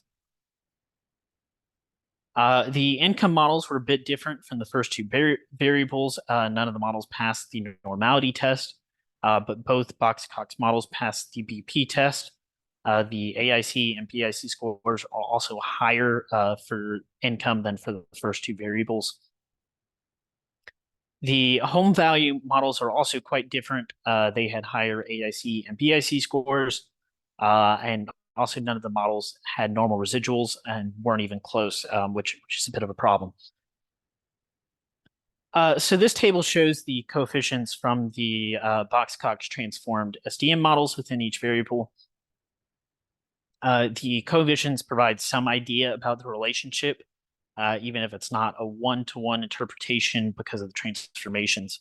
However, you can see that there is a positive, statistically significant relationship between the grant total in millions and the labor force, employment, and income variables. There's also a significant positive relationship between the lagged grant totals and the income and home value variables, and the lagged Y variable is significant for all the variables too. Of course, because the models did not meet the linear regression assumptions, you have to take these relationships with a grain of salt. So the reason why I was unable to create statistically valid models was because I had problems with the residual normality and homoscedasticity. And while I don't really know what caused this issue, I have a few ideas. I actually reached out to Dr. Daniel Griffith, who came up with eigenvector spatial filtering, and asked him why my BP scores might be increasing. And according to him, the increase was not normal behavior for ESF models. And he suggested that I could have been double adjusting for spatial autocorrelation by including the WX term into the model. That aside, it's also possible that the problem had something to do with the data's underlying distribution. And when it came to the problems I faced getting the models to have normal residuals, it definitely seemed like that was the case. And as I mentioned, all of the variables had a good amount of skewness, which ultimately comes down to the data that I picked.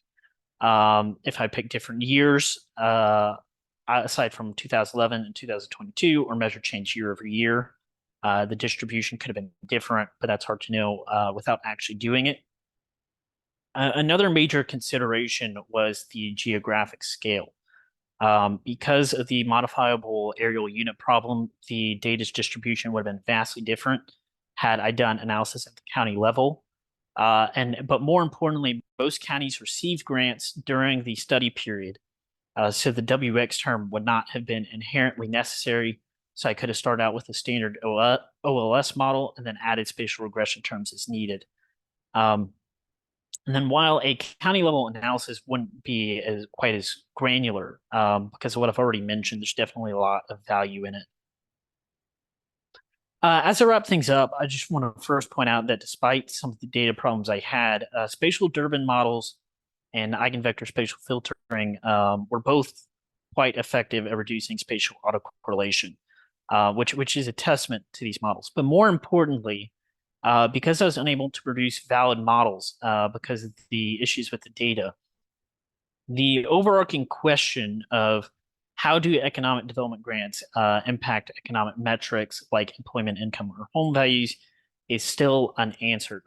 So before anything conclusive can really be determined about the fast track program, more research is needed, or that's looking at the county level data or year over year changes. And personally, if I were to continue my research, I would start by going down the county level route.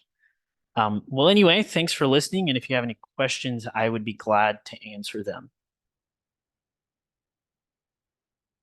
Well, thanks a lot, Benjamin. Great presentation on a rather complex problem.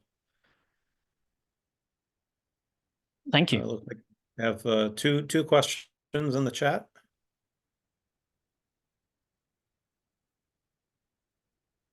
Okay.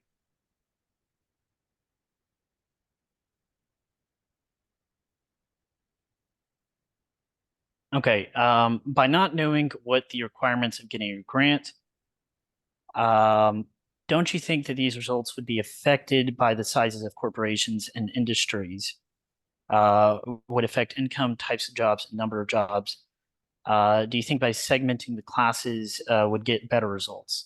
That's a great question. I thought about segmenting by industry, but that was just going to be a little too complicated. And the data that I had didn't include the industry type.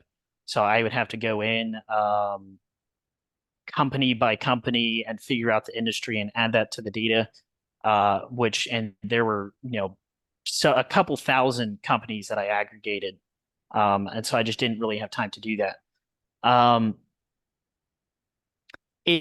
That could reduce other stuff. I've seen other researchers do it, but again, it was just really outside of the scale of this research.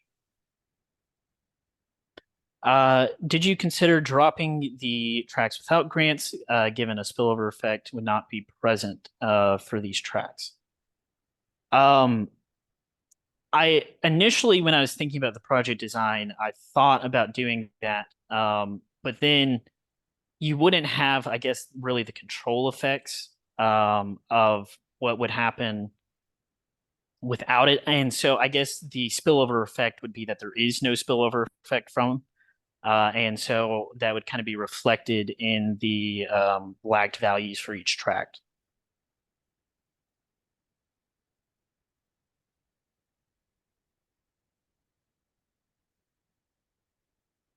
All right. Great job again, Benjamin. If you could put your email in the chat window in case someone wants to follow up with you, that'd be great. Sounds good. All right. Moving along, our next presenter is Megan. If you want to go ahead and start sharing your screen, we'll check to make sure we can see you.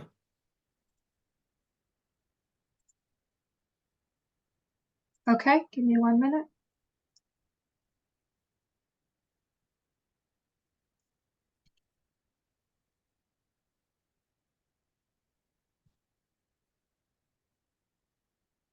All right. Yep, we see your screen. Okay, good. Good to go. Yep, whenever you're ready. Okay, hi everyone. My name is Megan Fowler, and I will be talking to you today about PB-, a case study in developing a lead service line inventory dashboard.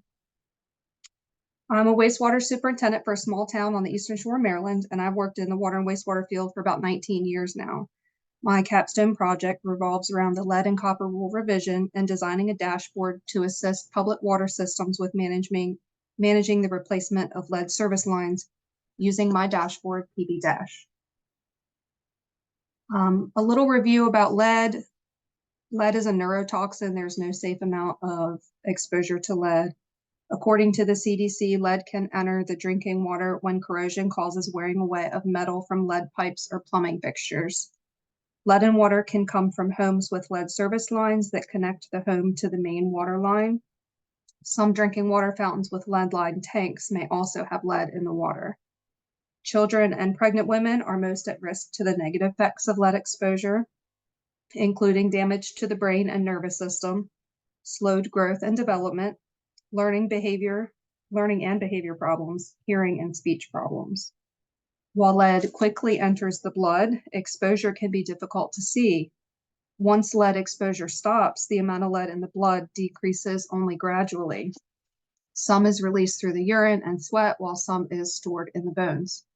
And it can take decades for lead stored in the bones to decrease. So it's easy to see that preventing lead exposure is important for the health and safety of our community. All public water systems in the United States are governed by the U.S. Environmental Protection Agency and must follow the lead and copper rule, which governs water utilities to act responsibly to remediate lead infrastructure from the drinking water. Specifically, the lead and copper rule gives public water systems guidance on how to comply with various components of the rule, including sample site selection, collection procedure, and public outreach. The rule established a maximum contaminant lead level goal of 0. However, it does not require public water systems to make any changes to the distribution system or the treatment process unless they reach the action level of 15 parts per billion.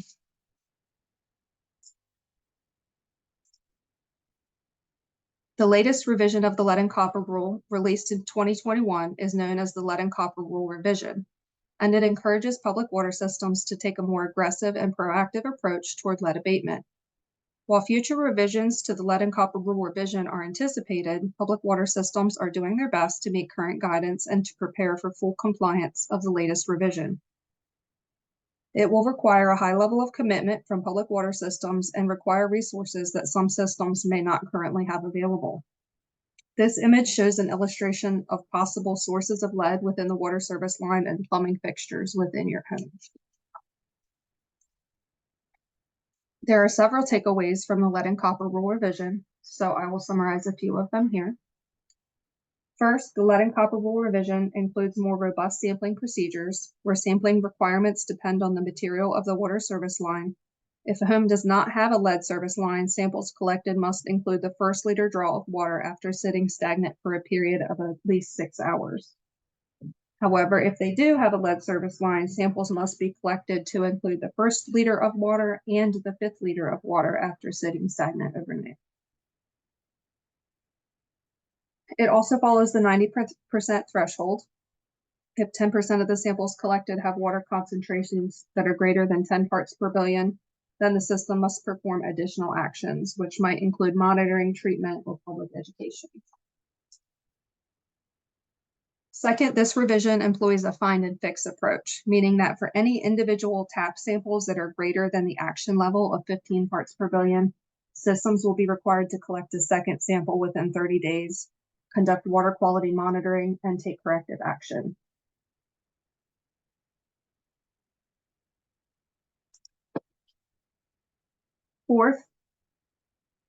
Third, all public water systems will be required to create an inventory of water service lines within their system by October 16th, 2024. Each public water system will be required to identify and make public the location of lead lines and to inform customers annually that they are served by a lead service line. Every system will need to collect information from a variety of sources, such as permit records, as-built drawings, engineering drawings, property owners, or even handwritten maps from operators' notebooks, if that's available. The inventory will need to be updated annually and shared with the public annually. This is a photo of a lead gooseneck that you might find connecting a galvanized water line to the water main, and this is very common. Fourth, the revision has set a goal for public water systems to replace 3% of lead service lines per year, where historically a public water system has been responsible for one side of the service line, typically from the main to the property line or where about the water meter is. The Lead and Copper Rule Revision requires the complete service line replacement, so all the way from the main all the way up to the house, which brings a new challenge to creating an accurate inventory because it requires public engagement to collect all that information and to coordinate replacements on private property. Plus, in any case where a system is notified of a private side replaced by the customer, they are going to be required to replace the public side within 45 days. So here's PB- will assist public water systems in 3 important ways. First, the project will help geographically visualize the material of water service lines within a system. Often, small public water systems operate based on historical memory, not necessarily formal records. Second, this project will assist public water systems who are working towards compliance with the Lead and Copper Rule Revision lead service line inventory requirement by creating a living database for service line material. Third, the project will help systems prioritize properties for replacement while providing a picture of replacements over time and tracking progress towards compliance goals. In order to accomplish these 3 goals and comply with the revision, a customized dashboard called PB- has been created. Developing PB- and making it publicly available will also offset the cost associated with the system hiring outside specialists to assist with designing and building such a dashboard. So this will give system operators hands-on control over their data and will allow them to use their own knowledge of the water distribution system in the decision-making process. To ensure public health and safety of the system, the typical operator has many tasks and responsibilities to complete, but are not necessarily well-versed in the use or application of technology. Thus, creating a dashboard that is simple for operators to use has been vital. Overarching goals for this project have been to design a dashboard with application-specific tools, an intuitive user interface, and useful data visualizations in one place. Initially, it has been used by my department to validate results and obtain user feedback. Following consideration of any adjustments, it will be considered for deployment to other public water systems. In order to create PB Dash, I first created a set of data to be displayed based on the town of Berlin, my utility in Maryland. This database includes attributes for property address, water service line on both the public water system and private side of the meter, as well as pre-construction and post-construction water samples. Additional data includes areas to log remediation costs, distribution of water filters, and even method that was used to identify the service line material. This data set I have created using ArcPro and published it as a web map to ArcGIS Online. Then I have created and designed PB Dash using Esri's dashboard builder to customize visualizations and functionality. As I mentioned, I'm a Maryland licensed water operator. When the lead and copper rule revision was first published, I knew that GIS solutions could be used to help. I decided that I would come up with a solution for my water utility for managing the inventory and hopefully lead service line replacements as a whole. I think the right tools can make the job easier to tackle, and the proper project management has the potential to save our utility and our taxpayers millions of dollars. I researched different options for designing a dashboard, including different platforms such as Esri's suite of software, Tableau, and Zoho Analytics. I considered overall financial commitment to each platform, as well as the functionalities that they offered. What I decided to work with ultimately was the Esri suite, including ArcPro, ArcGIS Online's dashboard designer. There were a few challenges that I navigated in the process of building PB Dash. One of my main concerns in the process was minimizing the opportunity for data errors and handling of the same data multiple times to use in different formats.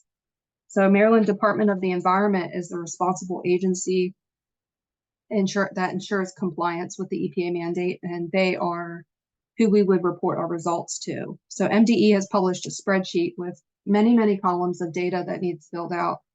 I counted at least 36 columns in this spreadsheet for each of these different pages along the bottom. So it quickly becomes an overwhelming process. But this spreadsheet is also how MDE wants us to have the data turned into them. So it's a vital piece of the puzzle. In order to use this, I had to save the Excel file without the macros to import it into ArcPro. And then I was able to customize my symbology and publish this map to ArcGIS Online. Here's the initial landing page for PB Dash. This is what the user sees upon first logging in. Next, I will share with you the highlights of PB Dash, including the geospatial display with colorblind safe symbology. I will also go over the gauge display along the left side, available data filters along the top right, the ability to geo-search by location within the map, customized pop-ups when choosing an individual location, and how those elements interact with the attribute table on the bottom of the display. This figure shows PB Dash's geospatial display and the use of circles of different colors to represent data categorizing service line material. Colors have been chosen using a diverging color scheme so that green hues represent services within a category that will need prioritization, including lead, galvanized requiring replacement, and lead status unknown. Purple hues have been used to represent service lines that are categorized as non-lead or have already been replaced. So colors used are colorblind safe to be more easily interpreted by users with color deficiencies. Then we have a few basic tools, including a compass, options for base maps, and to find my location tool, which could be useful for mobile users. Here is a side-by-side comparison of the geospatial display as viewed by those with color deficiencies, depending on the type of color blindness. I consulted with Color Brewer 2 to get an idea of different color options and use this color blindness simulator to gain some insight. And this is what the simulator has showed. On the left side, you see a red line demonstration where the green colors appear more brown and the purple hues appear more blue. In the center, you see a green blind demonstration where the appearance is similar to that of the red, but a little more pink overall. On the right side, you see a blue blind demonstration where the green hues appear more teal and the purple hues appear more like a burgundy color. In each of these instances, the differences in the diverging colors are apparent within the indicators on the left side, as well as the data represented in the geospatial display. As depicted here, the PB- interface uses gauges to demonstrate percentage of service line material types within the system or number of service lines per category. Visualization can be chosen by the user and altered at any time. As a means to track compliance with the EPA regulation, the dark purple indicator at the bottom here demonstrates how PB- will track number or percentage of service lines replaced over time. This is calculated by determining the number of service lines replaced and dividing that number by the total number of service lines originally included as lead, galvanized, requiring replacement, or lead status unknown, and that's as directed by MDE. This information will be useful as an indicator of monitoring status of the overall lead service line replacement projects. Next, users can interact with the data via pre-programmed filters based on service line material or whether that service line has been replaced already. The user can choose one or multiple options in that filter to view on the map at one time. The gauges on the left and the accompanying attribute table also filter down to show only that chosen information. Another way that users can interact with the platform is by selecting multiple properties for viewing at once. Users can choose a predetermined shape or select a customized area to investigate. When that selection is made, the geospatial display will zoom and flash to those chosen features. Again, the gauges and the indicators on the left side, as well as the attribute table on the bottom, will filter down to that information. If a user is investigating a particular property, they can click on the point on that data point for a customized pop-up. Here's an example of what that might look like. And this pop-up provides additional details to the user. And you can see that other indicators filter down to this data as well. This window holds information not provided in the displayed table, information such as property owner, contact information, as well as all of the other fields that were included in that initial spreadsheet from MDE, such as what type of investigative methods were used, what size the water service line might be, etc. I've addressed user testing at multiple points along the design process. Any changes I've made or considered, I run by my staff internally to gain insight and opinions from other operators. I was able to get input from folks with different experience levels and with different supervisory roles. I think that has really brought some value to PB- that it would otherwise be missing. Once I've reached a point, or in my case, a few points along the way, where I'm happy with the output, I've reached back out to those folks to review the results together. Then I've been able to reach out to a few other nearby utilities for opinions. We all operate a little bit differently, and having other points of view has definitely been a value added. It has been difficult to reach utilities that I don't work with, even indirectly with. It was a little difficult given different schedules and the different availability to use the Esri software suite without that utility having a license to access it. So this led me to reach out in person, traveling to see other operators, or vice versa, for folks to demo the dashboard on my laptop. I found that user feedback and input varied depending on the position of the person that I interviewed. For lower level positions, like an operator, most were concerned with simply viewing and getting information for a certain service address found on the immediate screen. Service line material on each side of the meter, as well as ownership for each side. All of that is immediately apparent in the attribute table. For higher level positions like crew leaders and supervisors, they had the same concerns, but they also had some more administrative questions. They wanted to see the percentage of service lines replaced, and they wanted the ability to search and filter by material. They really appreciated the geospatial display to get a visual for future project planning. They were able to get a visual of entire neighborhoods or streets and see what areas could be prioritized over others and what was a realistic area to do and what wasn't. Some supervisors wanted to be able to make changes to the data, which I do have an idea for. I'd like to explore the option for creating a companion app using field maps to collect and edit the data. This would be a really neat tool for a simple way to make updates to service line materials as they're changed out, as well as to track those materials by attaching photos directly from field maps. Additionally, based on user feedback, I'm working on developing a mobile version of the dashboard so that its functions are better optimized on a mobile phone or tablet. This would better benefit users that work in the field full-time.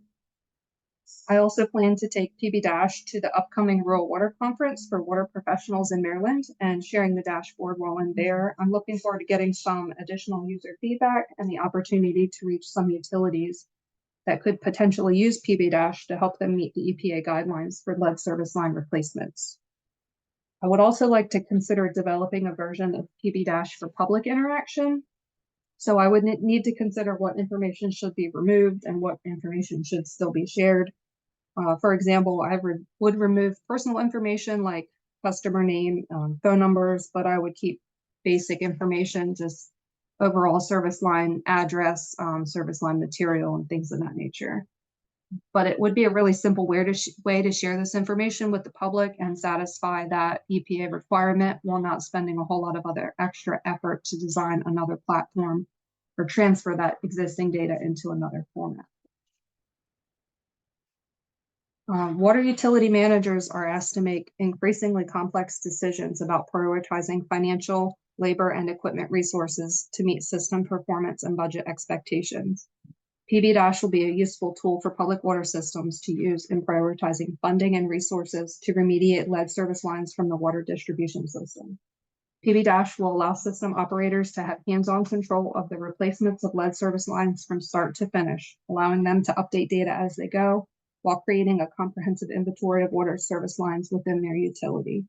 Having an easy-to-use and access tool can assist utilities in project planning, budgeting, and obtaining grant funding to move forward. Thank you for listening. All right, Megan, thanks a lot for your presentation. Great job. Thank you. Looks like you have a question in the chat window. Great work, Megan. Could this solution be expanded to water distribution facilities outside of Maryland? I imagine that it can. So I specifically focused on Maryland because Maryland Department of the Environment had published a spreadsheet for utilities within Maryland. So the questions that they've asked for in that spreadsheet are specifically for Maryland utilities. I don't imagine that it would be very different or that other states would ask very much information that would be different from that spreadsheet. So, and if it would be, I think that it would be easy to make those adjustments. So I would consider Berlin more like a case study overall. Another question, you mentioned that PB- incorporates data on both public and private side. How did you get the data on the private side? Is this data available through plumbing permits? That is a wonderful question, and gaining that data for each utility is going to be a very difficult process. Plumbing permits could be used. We are lucky here in Berlin in that we just went through a full meter replacement project. So every meter in the town of Berlin has been touched within the last 3 months and completely replaced. And since we were visiting each property, we were able to go ahead and gather that service line material at the same time.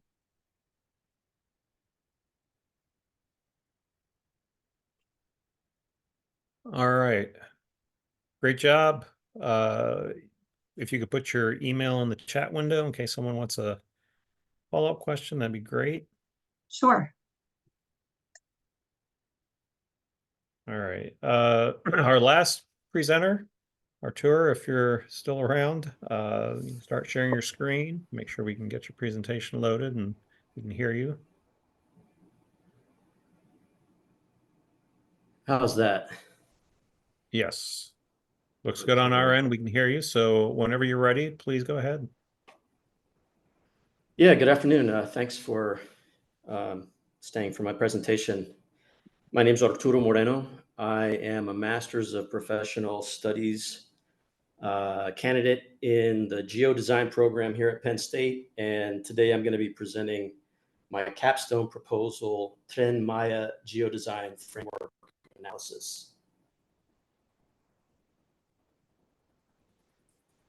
So the real question that my capstone is attempting to answer is, how would you configure the path of a train track when the engine and the cars are already in operation and the future of an undeveloped region is at stake? So it's no mere switching mechanism. You would be laying the tracks permanently. That's the task of my capstone project. And that's me surveying the valley of San Cristobal de las Casas in the region where the Tren Maya, or Mayan train, has been underway since 2018. I'm a New Jersey native. I studied architecture before I came to geodesign.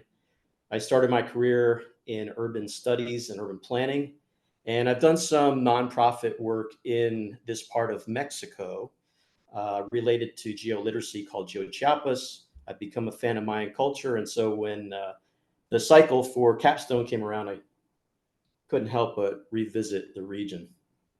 This is what it looks like. So it's the southern part of Mexico bordering Guatemala and Belize, and it covers the states of Chiapas, Tabasco, Yucatan, Campeche, and Quintana Roo.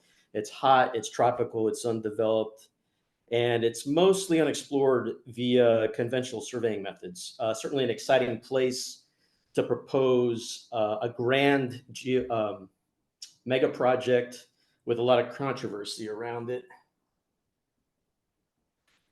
A little bit about the ecosystem. So I have visited this site. If you've been to this part of Mexico, I think you'll agree with me that it's just magical. So it's a diversity of different wildlife species and vegetation. Unfortunately, it's subject to very rapid deforestation.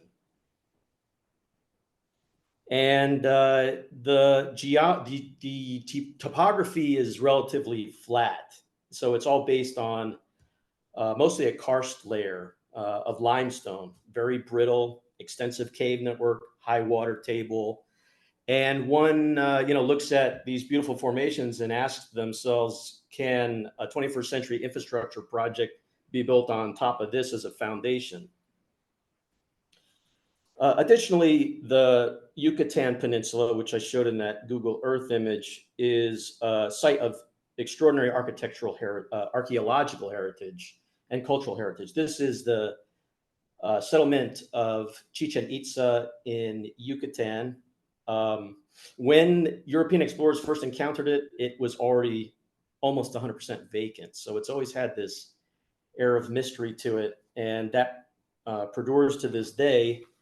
In any given year, about 2.5 million visitors come to this site and many others. So the entire peninsula is strewn with artifacts of this civilization. We expect a lot of them are undiscovered. There are LiDAR surveys being conducted, but they're far from being comprehensive. When I look at an image like this, I wonder to myself, who was the geodesigner of this civilization? So some terms of reference about the Tren Maya project itself. It's a passenger cargo rail line begun about 6 years ago. It's 966 miles in length. As a reference, that's New York to Orlando, Florida, as the crow flies. It traverses a ring in the Yucatan Peninsula, and it's part of a pilot program to reignite, they use the word detonate, rail service for passengers throughout the entire country. Mexico's had a long and storied history. It peaked, it was begun in the 19th century, peaked just after World War II, and now it's a shadow of its former self. So there is an effort to resurrect the passenger rail network. And this is what the surveyors and engineers had to confront when they started to clear out the right-of-way. So there are these archaeological artifacts, and the government, in their thinking, put together a team of archaeologists to act as an advance party ahead of the clearing crew. So they did have a head start, but sometimes that was as narrow as 2 weeks to catalog all these discoveries and then to score them on a 4-tiered chart to decide whether these would be preserved or if the ruthless advance of the train would gobble them up. Mexico didn't possess the technical resources to develop a 21st century rail project, so they partnered with outside firms like Alstom in France, who did the design and engineering, but the fabrication of the cars were done domestically. Many other countries contributed to the project overall in its execution and then in its management. And it all happened in a very short timeline. So in a way, the geodesigner behind this was the executive who really achieved something that many people didn't think was possible in such a short time frame. This is the scheme of most of what's been constructed so far on the Yucatan Peninsula and a couple of sections that remain to be completed. I'm just going to see if I can switch screens to the map. Oh, maybe I won't be able to. Okay. Well, in any case, a little bit about geodesign. So geodesign is defined as design at the geographic scale. And when you're confronted with the problems that present themselves at this kind of high vantage point, a good practice is to develop models to break the problem into pieces. And so one framework proposed by Steinitz is a 6-part framework called the Framework for Geodesign that starts with representation, continues on to the process, looks at an evaluation of the process of that place, then starts to think about changes that one could make to affect the future of that place, and then determine or forecast what those changes, what the impacts of those changes would be, and then to make a model even about how to decide whether to proceed with those changes or to forego them. More to the point, another thinker on this topic is Tulloch, and he says that geodesign really has 3 main criteria: that it includes computers in the design processes, includes some kind of modeling, and really essentially, and this is really in dispute with respect to Tren Maya, public participation. So my hypothesis is that the Tren Maya project didn't use the framework for geodesign. I'm suggesting that it would be better if it had been. And since the project is still in process, it may yet be improved by integrating the framework now, because the Tren Maya is already starting to show some of its cracks. I referred to the karst layer earlier. This is a sinkhole that appeared not so long ago near the right-of-way of the train. Thank God, not in the actual pathway, but a bit close for comfort. This happened near the beach resort of Cancun. And also, unfortunately, within the last 2 months, the first derailment. No one was injured. The investigation is underway. It may not have anything to do with how the tracks were laid. It might be just operations, but it does indicate that not all is well with the Tren Maya project. So the aims, objectives, and outcomes that I want to attain through the process of this capstone are to determine what framework the architects of the Tren Maya actually did utilize, studied their successes and challenges, especially with respect to sections 2, 5, and 7, where major changes were made to the route of the line, and then advise how the framework can improve the remaining sections that are yet to be executed, those being 6 and 7. And then to make recommendations in order to avert environmental damage, and further recommendations to guide something like a model code for development around the stations 34 of which are planned to be built.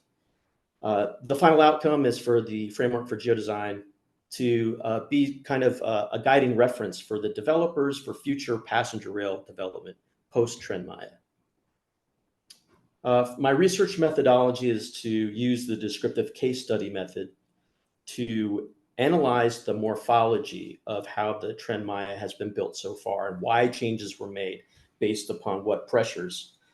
There is a precedence for this in a study of Queensland, Australia by Liskey and Hammerlink. In addition, I want to take a look at the Rural Resilience Framework by Coastal Dynamics Design Lab out of North Carolina State University. And in addition to that, with respect to these decision models, I want to refer to the philosophical design research approach, especially with the axiology. Like what were the criteria and value systems that the architects of the Tren Maya used to make their first scheme for the project, and then the sculpting and the adjustments to the line along the way. So for case studies, there were major changes that happened in three discrete locations. Here in section 2, the route was rerouted to go around the central district of a city called San Francisco de Campeche that has historical significance. So the dashed line in this map was the original plan, and then the solid line is how it was actually built. Here, the entire line was shifted. This is near Cancun and the resort city of Tulum. The whole line was shifted away from the coast at the request of the tourism industry with good reason. Again, here, the original is shown in the dashed line, and then the ultimate construction in the solid green line. And then this is in section 7. So this has yet to be built, but they've already changed the master plan. They were going to build a station close to a small city called Calakmul. What they discovered in the process of doing some of the environmental impacts was to discover that the endangered species of yellow bat calls this their home, where they were going to build this new station. The vibrations alone would really disturb that habitat. So they're foregoing this construction completely.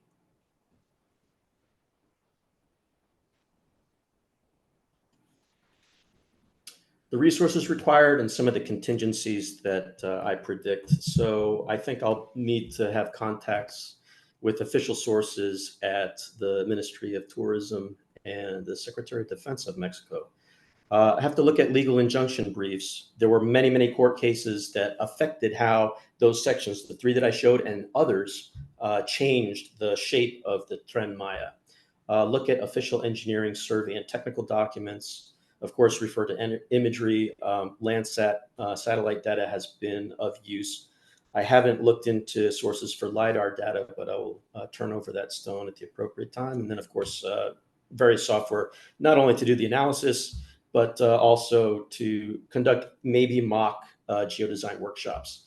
In order to do those things and survey or interview formally, I'll have to perhaps do IRB training, and I'll have to be vigilant about source geodata inaccuracy. A little bit of the timeline running from June to perhaps the first week of August. I'm thinking about putting a buffer in there. This is open to revision. And some possible venues for dissemination. What I consider less formidable, the OpenStreetMap Foundation's annual conference. This year it's happening in Africa. There's a virtual component that I'd like to see if I could get into.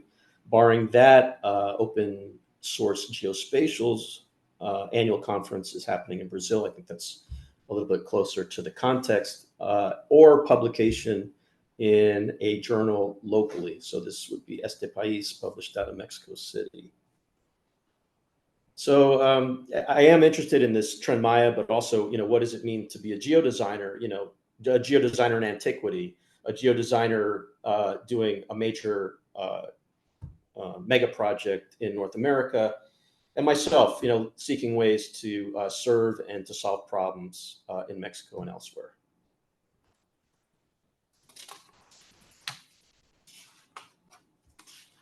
All right, Arturo, thank you very much for your presentation. Great job. Yeah, I just want to thank Professor Goldberg, King, certainly you, Professor Kessler, and Zeters to allow me to be a part of this discussion. It's real a benefit to my work, and I'm happy to be here to see everything that my peers are doing. Yeah, good, good. Looks like you have a question in the chat window.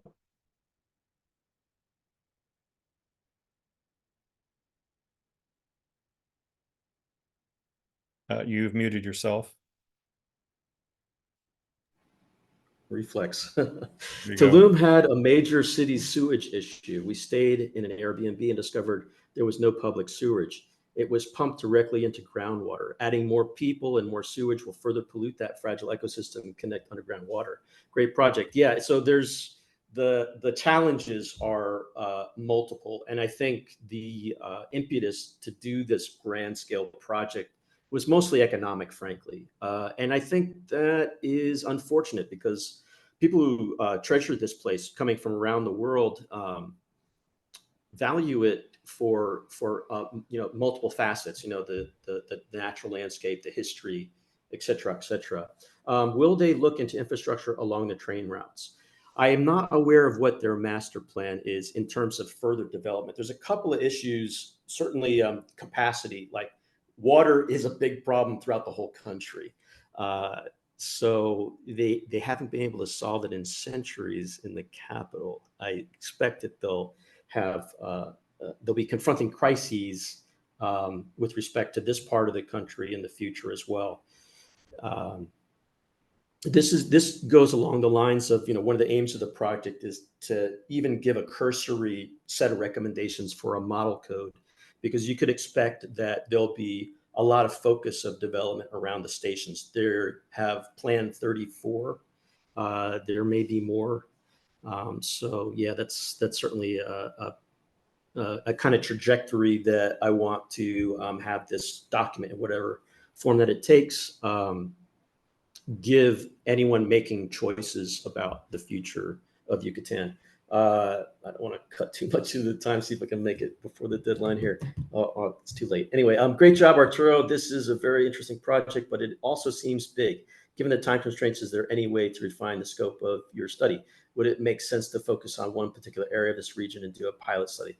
Yeah, I think yes, I do consider the need to distill it. And if I do, that's going to happen between sections 6 and 7, which is just south of the Riviera Maya, and then connects into the route that goes to Palenque in Chiapas State. So anywhere along there, if there's one model community that I can choose, it might very well end up being Calakmul, the area around the station, where that they were considering building, but they decided not to. I don't know that they have actually relocated that station. So a feasibility study might be the best sort of distilled frame to set this all into. Great questions. Thank you very much. Oh, well, I have one comment. There's a high-speed rail that's going in between Victorville, California, and Las Vegas. I don't know if you've paid attention to that at all, but I had a student who did a cost-benefit analysis of the proposed route and then an alternate route that was more environmentally feasible. So that might just be something on your radar to take a look at. But would it be all right to reach out to you and see if did he actually end up publishing some results about that? it was published. So if you put your email contact, I'll send you a link to the article. Yeah, I'd be keen on that. Thank you very much. Here's my email. All right. I'd like to thank all of our presenters. Certainly a great job all around. I'd like to thank everyone who was in attendance to ask questions. It's always great to see audience participation. I wish everyone best of luck at the end of the semester, and we'll probably see you back here again at some point. So have a great day, everybody.